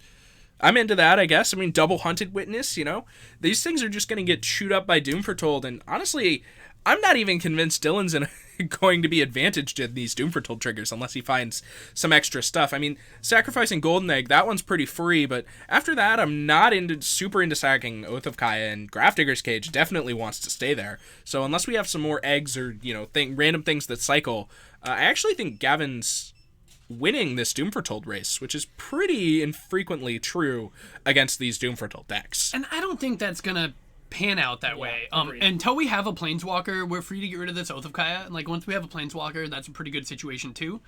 And then Dylan has 20-ish cantrips in his deck. Oh yeah, we're reasonably happy for now. But also here comes the second Doom Foretold. Now we've got some interesting decisions here from Gavin. Gonna see the 1/1 Hunted Witness and the first of 3 Cartel Aristocrats get sacked away. Dylan's here with 2 permanents he can get rid of in the form of that Renegade map and the Golden Egg. Yep. It never feels that bad to get rid of one of your Doom Foretolds when you have 2. You're always a little suspect when you're deploying the second one. Definitely. But here comes Gavin, continuing his relentless beats. And now we're going to go over to Dylan. He's going to be looking to deploy more things to sacrifice because Gavin does have these 2 Cartel Aristocrats that he's going to be able to sacrifice on his turn. And Gavin definitely wants to be able to have this Grafdigger's Cage in play after the dust settles so that he doesn't randomly die to a rally off the top. Right, this board state looks fine for Dylan. You're maybe a little behind, but if this Grafdigger's Cage goes away, then you're 1 top deck from losing the game scared. for the rest of the game. Yeah, we're very scared. So, looks like... Is that actually true? Do we have a... Oh, we have a Cutthroat in our graveyard. So here is Battle at the Bridge. I believe so. Okay. Yeah, there is a Cruel Cell. There is a Zulaport Cutthroat in the graveyard. That's the thing that died to the Oath. It got Oath of Kaya. Got it. Okay, that's that. I just wanted to make sure that I wasn't insane. Yeah, so now we're going to see an interesting decision here. It's going to go back to Dylan. He's going to have to sacrifice permanents. Are we sacrificing both of our Doom Foretolds? Oh, you have to sacrifice your Doom Foretolds. Yeah, And leave our Grafdigger's Cage in play? That seems likely. Yeah, I mean, it means you have nothing but 6 lands and more relevant draw spells than your opponent. Grim Haruspex here. Just going to go ahead and play it. Interesting choice from Gavin. Now, I think we just have to sacrifice our Doom Foretolds, and that's pretty disappointing, unfortunately. No cards in hand? No, neither player has any cards. This is looking considerably worse for Dylan than it was 2 turns ago. Yeah, and I mean, Indeed. I did bring up how we were going to be in a potential bind with all these Doom Foretolds going off, and a bunch of cards that were actual real cards that we were having to sacrifice. I mean, we had to sacrifice a Renegade map, and like an Oath of Kaya, and sure, Oath of Kaya did its job, it killed a thing, but Renegade map, just a card down to a Doom Foretold, and we quickly ran out of actual things to sacrifice that are reasonable, and now we're ending up pretty far behind under a reasonable clock. 4 power a turn. The interesting thing is, as soon as we draw any Planeswalker, we're just like so far ahead. Oh, very Unless true. it's a Kaya. Kaya's like solid here, Kaya's, like, but pretty she reasonable does die to this Grim Haruspex in 2 swings. Yeah, but she fogs for, I don't know. It's Card is reasonable. a fog until you can draw your better cards. Regardless, I mean, Dylan's at 6, so like we don't have very long to draw these cards, right? Oh, perfect! Another map. Yeah, like Thinning. Dylan needs to draw it this turn, right? Well, he gets one more Dylan draw isn't step. cracking this map in his upkeep. I expect him to. He probably needs to do some thinning. But here's an attack. Dylan will go down to 2, and we've got 1 draw step. Obnixilis doesn't look good here. Oh no. No, it does not. What a nightmare. And Doom Foretold does actually keep Dylan alive. Doom Foretold looks real good here. Yeah, that one looks pretty good. And I think... Oh, never mind. I saw Return to the Ranks, and I thought, oh, this game is over. But that Grafdigger's Cage that we protected is still still alive. Still a thing. Now we'll see if Gavin has any threats to deploy to prevent this Doom Foretold from triggering. He definitely wants to prevent it. It does gain Dylan 2 life, Stitcher Supplier is probably the best one to hit. Well, I guess with the Grafdigger's Cage in play, it's largely irrelevant. But speaking of irrelevant, were those 3 top cards, so I guess he's pretty happy about that. Golden Egg, that's a good one. He's actually going to sack that to gain life. Gain 3 life, yeah, we gotta do what we gotta do. So here's Gavin's upkeep. He'll sacrifice Stitcher Supplier to Doom Foretold. Here comes an attack for 1. Dylan will gain 3 life, putting him back up to 4. And this is our 3rd Doom Foretold getting sacked to itself. And now we have an interesting choice. Do we sacrifice our Doom Foretold or the cage now? As soon as we make that decision, we die. Yeah. And here's evidence of that. But Sin Collector will strip that Return to the ranks. Return to the ranks out of Gavin's hand, and now Sin Collector. We've got a nice blocker. Uh-oh. Zulaport Cutthroat, however, means that we're going to be doing 1 damage with this attack no matter what. Dylan's likely still forced to block. We don't actually have another turn. I guess most of our removal spells gain us life. Definitely true. And, Zulaport Cutthroat with only 1 power means that Dylan can just take a damage. Kaya's Wrath. Yeah. I'll go to 1. He's going to go to 1 off that, and you slam that thing down. Was that a Tithe Taker? That's going to be hard. Uh-oh. That's a guy that leaves behind a body. But Guild Globe, that's another draw. Sword in it. We still need to. We need to we minus. Still need to 2? minus here. So looks like minus probably 2. We'll see. He clicked a bunch of times. Why'd you click so many Yeah, times? we'll have to see I how think much Dylan I actually like minus minus- 4. I like -4 here. All right. -4 is pretty reasonable. Here's another Tithe Taker. This is going to be 1 at Soren. We'll have to see. It looks like it was -4. Puts Soren down to 1 now. Here's a plus, I would assume. Go ahead and draw a Kaya. There they Hello. are. Here come the right. Planeswalkers. Kaya's Wrath. Kaya's Take Wrath, down there all we of go. those. And then we Kaya and we minus Exile on the token. Yeah, that's what I mean, we could... Yeah, no, I just think Just- exile yeah, just tokens exile where we're at, token, I right. think. Oh, But it no. looks like We're maybe gaining some Dylan life. wants to gain the Gaining life. some life is fine. You get to exile That's 2 the same thing. Zilliport Cutthroats. I'm pretty happy about that, for what it's worth. And Kaya is not that far from winning the game. Yeah, that's very true. Kaya's ultimate will probably actually kill Gavin based on the Stitcher suppliers that he keeps deploying, which is actually pretty funny. It's I guess- exile, not cards. Yeah, for some reason I thought that at some point all of Gavin's graveyard had been exiled Well, this no, game, no, and no, that no, hasn't Yeah, happened yeah, yet. so No, we're no, just no. actually not that close. we're not that close, but Gaining 12 life might be all it Gain- takes to yeah, win this that's- game. yeah, That's that's somewhere where 6, yeah. so reveal Soren to Soren. So Kaya's not very far from winning Yeah, this game. something, Yeah. something, Exactly. Exile something, Stitcher supplier. And now we've seen Dylan swiftly turn the corner. I mean, we thought he was dead. We mentioned that if he found a Planeswalker, he'd pull ahead. But he found one just in time. I mean, he went to 1. He had to hit, well, I wouldn't say quite perfect multiple times, but he definitely hit close to perfect. There were only a few outs there against these, like, Tithe Takers and whatever. Yeah, So, his deck feels like it has a ton of air, but most of that air cantrips. Definitely So true. When you're out of gas, but you have 6 lands in play, it means you have time to cast all these eggs and globes and implements and maps and whatever else this deck has in it. yeah, it looks like here's a Soren plus accidental flip of the second card down there. So give it a quick on their match slip. shuffle. Yeah, I give think, it a quick I shuffle. think we need to DC Dylan. To give him a nice DQ. He's an unsavory character. Yeah, I'm playing Blood Baron Control. how dare he? Something garbage. How dare he stabilize at 1 and just tear that from Gavin's Stabilize hands. at 1 twice this game. Unbelievable. All right, well, here is a Hunted Witness. Remember what I said about Hunted Witness winning a brawl earlier? No longer the case. I think longer. Soren is going to swiftly annihilate Hunted Witness. And, we see Gavin continuing to fight back. He keeps applying pressure. Dylan's still at 5. Make it 9. So Kaya's Wrath only gains you life for your own creatures that die. Yes. Unlike Fumigate. Oh god. But that Love me that some is Fumigate. just enough There we for go.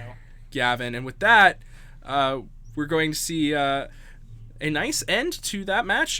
Dylan, and a nice 2 games. That felt pretty convincing, actually. I mean, the second game was very close, I would say, but the first game looked pretty convincing, at least. Dylan poked his head in before the match and said, "I'm 2-0 because I high rolled and faced mono red twice."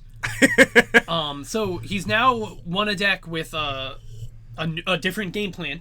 So he's shown that he's got legs against multiple archetypes. Yeah, seems pretty sick. I've seen Dylan comment a few times about him feeling very, very favored against mono red. It looks like he's definitely got a plan, but I wouldn't call that like an easy matchup. We actually watched him get slammed pretty hard by a Tarka red on camera last week, so that matchup did not look super great. Where we saw Or winnable Nick at all. Yeah, we saw Nick untap with like a Dreadhorde Arcanist and just 20 him or whatever because he just didn't have enough instant speed Yeah, you interaction don't have to Fatal prevent Push, you that. don't have Yeah, but Teferi, you guys, yeah. anyway, we're going to go ahead and take a moment to thank our second sponsor for the stream, Tabletop. Tabletop is the absolute best in board game apparel. They make excellent clothes for excellent gamers, and if you are an excellent gamer, I recommend Tabletop. Their clothes are made out of a great material. They're super soft. They don't shrink. They're high quality, and if you like showing off what you like on your clothes, which most people do, I highly recommend checking out Tabletop. So thank you so much to Tabletop for supporting the stream. So, Yeah, go ahead. ladies, it's the holiday season. Also And true. Your boyfriend is refusing to tell you what he wants. Ooh. So this is the play I'm telling you now. If you get one of these tabletop sweatshirts, he can feel like you got him something he wanted because you're getting him his nerdy board game stuff, and then you can take it and sleep in it, and I'm telling you these are comfortable and you will love them. That's an mad. excellent move. I cannot...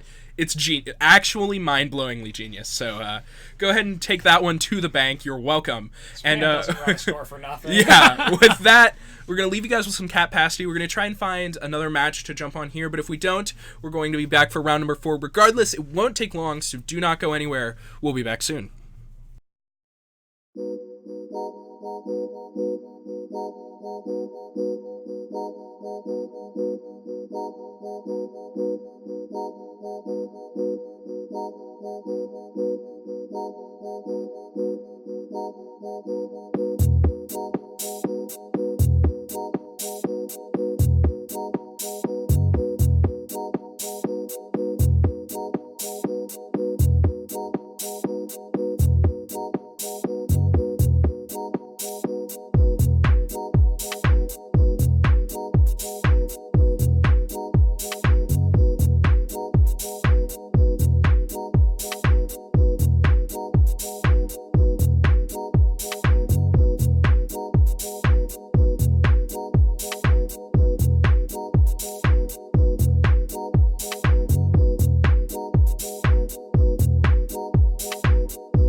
bottom of the barrel. I like to sleep in hidey holes and barroom stalls. I like to hear the piano playing in the bloody little dawn. I like to wake up with the devil and drink him till he's gone. The queen is drunk and someone armed the pawns.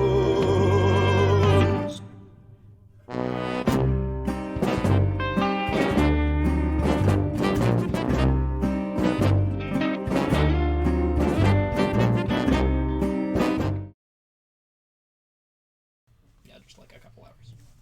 Alrighty, welcome back for round number 4 here. Pairodice Games Friday Night Magic. We have Pioneer streaming. This is our 4th and final round, so this is our top table after 3 rounds of competition. We've got Dylan versus Patrick. We saw both of these players earlier. Notably, we saw Patrick kind of get smacked down during round number 1, so he's definitely made a crawl back up here to table number 1. And Dylan, I believe, the sole 3-0 player for tonight, is fighting for his undefeated record. Yeah, it looks like Bloodbearing Control is the de facto best deck in Pioneer. Seems likely, but I guess we'll have a match here to see if that remains the case. We've got a couple notable cards here in Dylan's hand, mostly the Doom Foretold and the Battle at the Bridge, and then some error. Looks like Patrick going to elect to take the Battle at the Bridge and leave him with the Doom Foretold. That's an interesting decision, I think. I mean, no black mana, but Prophetic Prism means that Dylan just needs a land. Renegade map. Yeah, just needs a land, which he has, to be able to deploy his Doom Foretold. And I don't know, this card seems pretty good on this board, and with Dylan's given hand against Patrick, that's somewhat surprising, I think, to take the Battle at the Bridge as opposed to the Doom Foretold. With the help of Blood-Soaked Champion and Scrap Heap Scrounger, Patrick can find himself in a situation where he just keeps a Doom Foretold at parity. That's pretty true. That's a pretty good point. I didn't consider that. But that is definitely still a mana investment, and we see here are these recursive threats being deployed from Patrick. He's got a Mutavault in hand as his 4th land. That's a pretty good one, too. Taking Battle to Bridge signals to me that Patrick just wants to blitz down Dylan.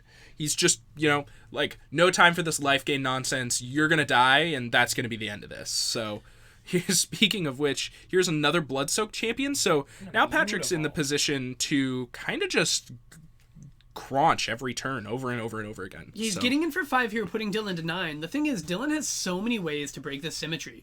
If he draws Kaya's Wrath, he draws an Oath of Kaya, even just playing and cracking Golden Eggs, these are all things that could find this Doom Foretold outvaluing Patrick. Because Patrick's going to spend all of his mana fighting against the card disadvantage that this Doom Foretold is applying. Yeah, notably, though, Patrick doesn't have too much to do with his mana anymore. He's got a Fatal Push and a Murderous Rider. Of course, the second mode on that Murderous Rider, pretty irrelevant. We've mostly just got a 2/3 lifelink.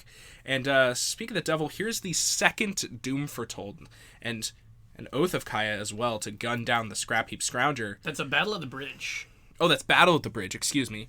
I just saw it getting pointed at a creature and assumed. But Fatal Push will remove Patrick's own Scrap Heap Scrounger to prevent Dylan from life gain. 2 life. Indeed. Somewhat relevant, and here we see Blood-Soaked Champion get in 2 raid triggers. Dylan has to sacrifice his artifacts. He'll go ahead and draw a card off of the first one dying. Oh, it looks like he might have missed his trigger. I think he also skipped his draw stat. I don't think he's... Oh, okay. Looks like we're going back a little bit. I don't think that was a draw step skip. I think that was him missing a trigger, but yeah, but I don't think he drew either card.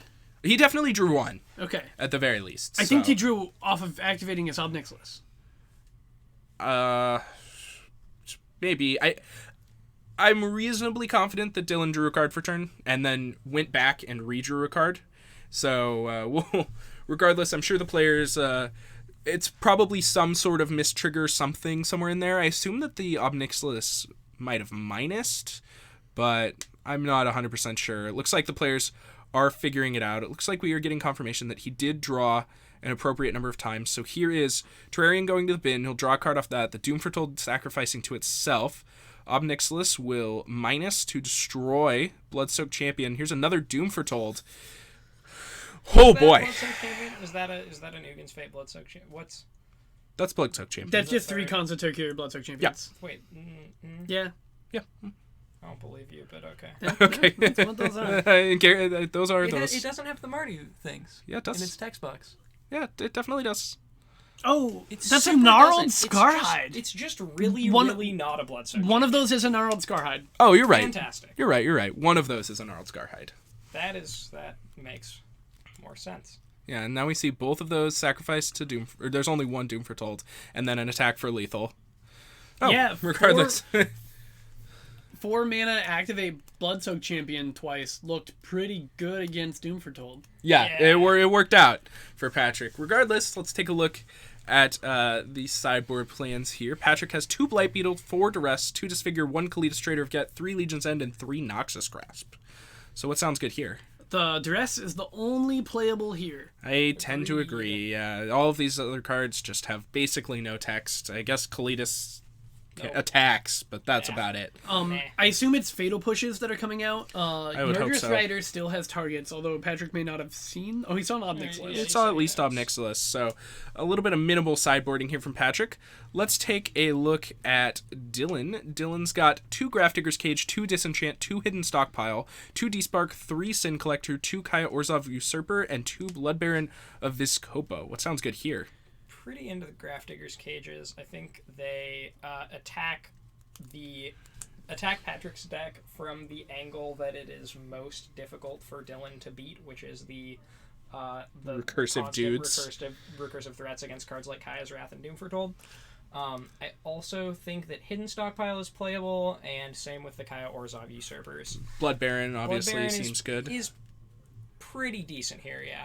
It's a little expensive, but when it comes down, it's definitely going to warp the game around itself. And I we're mean, super taking Obnixilus out, I think. I tend to agree. We need ways to deal with these recursive threats. Kaya seems good. Grafdigger's Cage a little bit cheaper, but less utility in the meantime. And then Blood Baron of Vizkopa seems like the best way to close out the game for me, given Dylan's stack. I would like to bring up that the playline that we saw there, sack my 2 dudes to Doom Foretold, attack, get my 2 dudes back, is not disrupted by Kaya in a meaningful fashion. This is true. That's true. Yeah. She does get to enter the battlefield and exile a 1 She drop. enters the battlefield and exiles a Knight of the Ebon Legion or a Bloodsoak Champion, which I think is or a gnarled plenty of Scarhide. reason enough, Yeah, or or a whatever. gnarled Scarhide. And that certainly is not a Bloodsoak Champion. It does think it interact is. relatively well. Fair enough. It does interact relatively well with Scrap Heap Scrounger as well, because even though you're unlikely to be able to exile the Scrap Heap Scrounger, you can exile all of its food. That's true. So that is a way to combat the Scrap Heap Scrounger, despite probably the first or second activation kind of bricking. Mono black food. Yeah, so with that, I think that the sideboarding should favor Dylan a little bit. Blood Baron of Vizkopa, I think, is just so much of a bomb. I don't think Patrick has really any ways to beat it. Fly over a Smuggler's Copter. Yeah. I was going to say block and then Fatal Push my own dude, but you just can't block it. Yeah. You block it with your Smuggler's Copter. Yeah, it's just kind of no good, but just the 4/4 lifelink with pro your deck seems very difficult for Patrick to beat. So I expect Patrick to really have to thought seize it to really be able to interact with it meaningfully. Here is Battle at the Bridge on turn 2 with Improvise with this Renegade map to be able to take out the Knight of the Ebon Legion. That's pretty good. Yeah, Battle of the Bridge started as a fun of, and then quickly became a 2 main 2 side, and is now 4 main board. Yeah, the card's very, very good. So here's the thought seize. We got a quick look at Dylan's hand. It is Terrarian, Renegade map, Doom Foretold, and a Kaya's Wrath, but Kaya's Wrath and Doom Foretold hit the bin, and that leaves Dylan with nothing but air. Although I think that's a Blood Baron that he just ripped, I think so too, actually. which is, decent. Right where it was supposed to be. Yeah. And of course, with the 2 Renegade maps, that means Dylan is making sure we know. That means Dylan is in a position to just try and hit his land drops and then take over the game, basically. So Oath of Kaya off the top here. That's a pretty reasonable one. Unfortunately, the Smuggler's Copter not a creature, so we can't gun it down right now. Wait, we are just missing our land drop and passing, right? No, we're absolutely okay. going to crack our map. I saw the hand motion and got very terrified. Yeah, I somewhat agree with not casting the Oath of Kaya, but I think it doesn't do anything. we definitely need to crack this crack this map and find our lands. It is. I'm Casting inclined- the Oath of Kaya there is actively bad because, like, if you don't hit your land next turn, you really wait. And I'm inclined to crack our Terrarian, too. Uh, Like, if we're gonna spend mana on an egg or an implement or spend mana to draw cards, I want to do that now, not next turn. yeah, I tend to agree. I mean, if the Terrarian cracks us in to like an egg or a golden egg or something like that, we're going to be able to want to play it and then draw another card to try and find a land. But theoretically, if land's in the top 2, then we definitely have the ability to just... This duress off the top notably does not take Blood Baron of So his Patrick gets to Nova. see the bad news. Oh, there's the golden egg that we talked about. And there's the swamp. Easy game. Run it up. Yep. All right, well, Blood Baron. Oh, Patrick's going to read it? That's bad news. Oh, Rankle. Oh, Patrick has Rankle. Oh, that is the answer.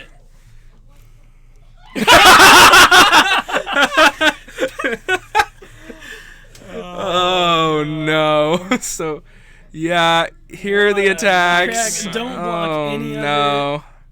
Yeah, and now we should see Patrick just kind of, run over. We'll see what the modes are. Rankle, obviously, both players sacrifice a creature. And it looks like that's the only mode. Just both players sacrifice a creature.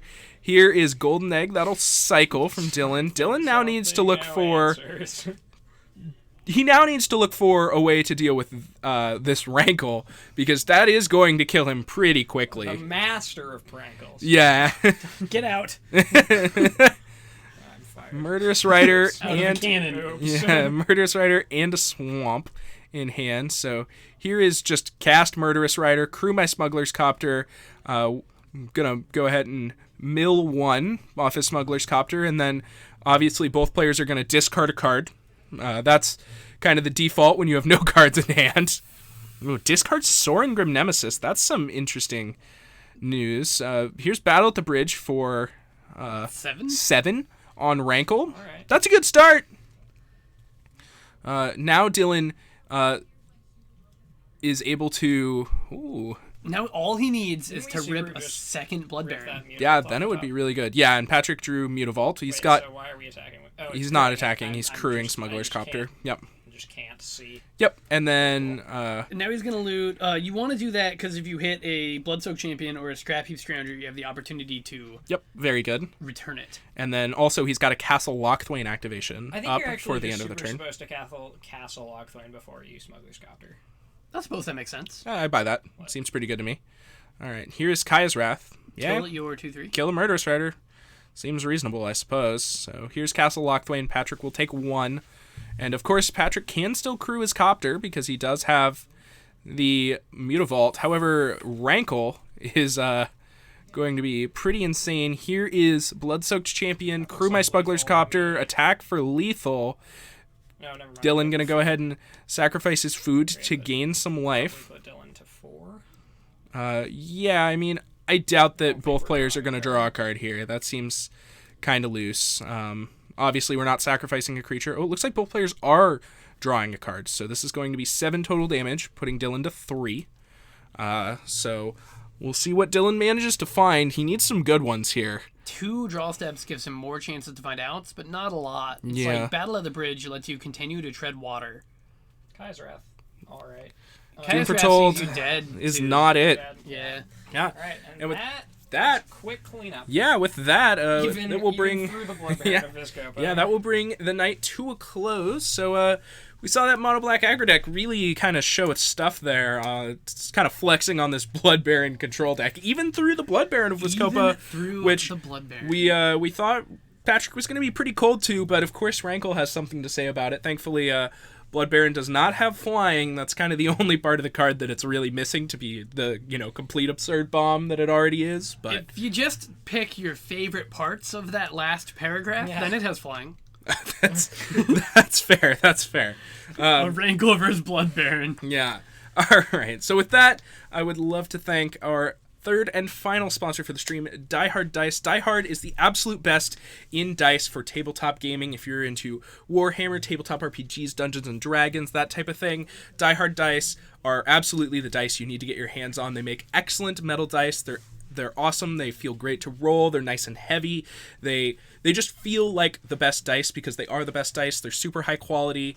And if you like showing off your love of tabletop RPGs and Warhammer and stuff like that, it's pretty easy to show off how much you love like Warhammer 40K and Kill Teams and all that stuff, but it's somewhat harder with like D&D tabletop role-playing games, and Die Hard Dice I think is the best way to do that. Everybody likes having foil magic cards or whatever, and this is kind of the parallel to that for those tabletop RPGs. They're the best dice in the business, and I highly recommend that you guys check them out. We have them in the store, as a matter of fact. Yeah, and right now they're 20% off because of our rainy day sale. Almost everything on the shelves are 20% off, and we've got probably 8 sets of these on the shelf, so you can come pick your favorite color. They're overwhelmingly a 7-die set, so they're overwhelmingly for role-playing games, but there's never been a better time to get them. Yeah, and we mentioned the holidays rolling in a little earlier, and this is also an excellent gift for the boyfriends or significant others or friends or whatever that are into the role-playing games. If you've had a DM that you've been playing with for a long time that you really appreciate, you need a good gift, I highly recommend these. I think they'll go over really well. I've seen many people use them. I love rolling them myself, so I think they're a great gift all around for the holidays. And everyone always wants another set. It's no true. one with a 7-die set has ever said, no thanks, I already have one. Yeah, especially for like the upgrade ones. Yeah, like if you give them a sweeter set of dice, they're just going to be happy with it, every time. So highly recommend that. Thank you so much to Die Hard Dice for supporting the stream. With that, we are going to be signing out for the night. If you watched tonight live, thank you so much. And if you missed anything, be sure to catch it on our YouTube channel, youtube.com/Pairodice Games. So on YouTube, you have to search for the user in their search bar, but we are Pairodice Games. Yes. So. On Twitch, if you're watching on YouTube right now, we're twitch.tv/Pairodice_games. And we are live every Monday and Friday at 6:30 p.m. Pacific time. So make sure to come check us out live, and make sure to go ahead and follow, like, share the stream. It helps us out a lot. And if you are interested in coming and checking out our events in person, we are here basically daily firing events. So come and stop by the store. We have multiple promotions in store every day just for walking in. Why don't you go ahead and mention those? Oh yeah, so my favorite thing about the name Pairodice is that we make you roll dice a bunch if you come into our store.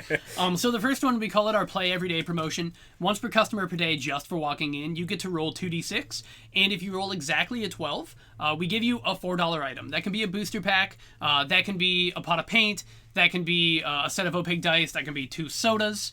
The other thing we have going on, we call it our Play It Forward promotion, and that's when you make a purchase of $5 or more, you get to roll 2d6, and you get that percentage of your purchase back in store credit. So it adds up. It's about a 7% rebate on all purchases you make. And that's because being primarily a TCG player store or an eBay store, we're really used to giving the marketplace 10% or 5% or whatever on every sale we make. So when you guys come in and you let us bypass all of those fees, we pass them on to you. That becomes your saving, and that's our way. It's better for everyone, pretty much. Yeah, it's our way of appreciating you guys for making the brick and mortar matter, because we don't want to just be an online store. We want to run these events. We want friends coming and playing games. That's what we're here to provide, and that's what you're helping us do. Yeah, so anyway, thank you so much for watching this, however you managed to watch it. And with that, we will be back on Monday with some modern Magic the Gathering, so be sure to come and check that out. And we'll leave you with some Hot Damn Scandal. We'll see you guys then.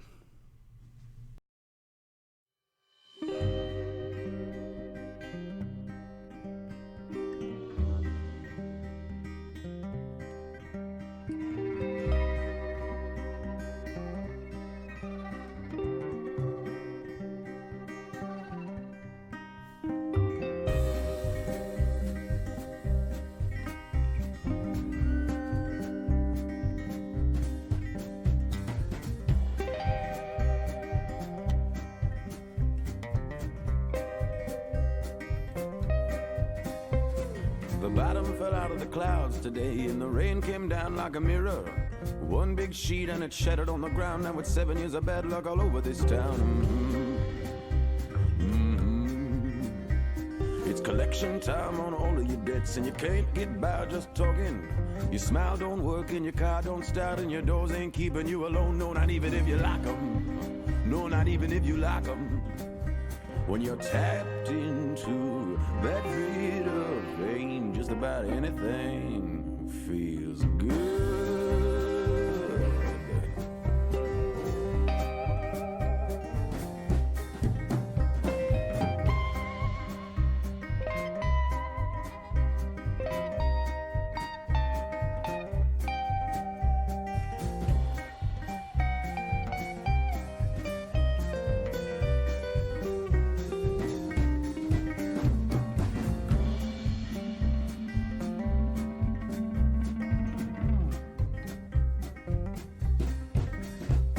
The sun tried shining on a lost boy's eyes. They reflected oh so pretty, but it's cold behind them golden shores, and the sweet light wasn't nothing more than their own damn wishing, 'cause they just don't listen.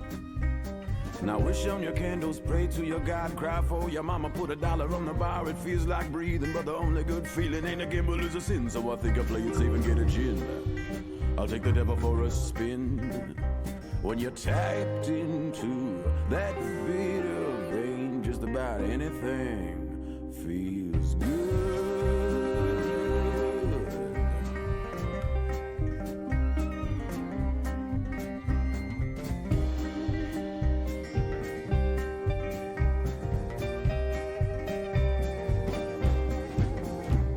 For some the morning brings another day, but all it does for me is shine an ugly light around in the room that I've been hiding in. Now I take the easy way, yeah, that gets harder every day, but I ain't here to fix myself. I'm just trying to blind these eyes from hell.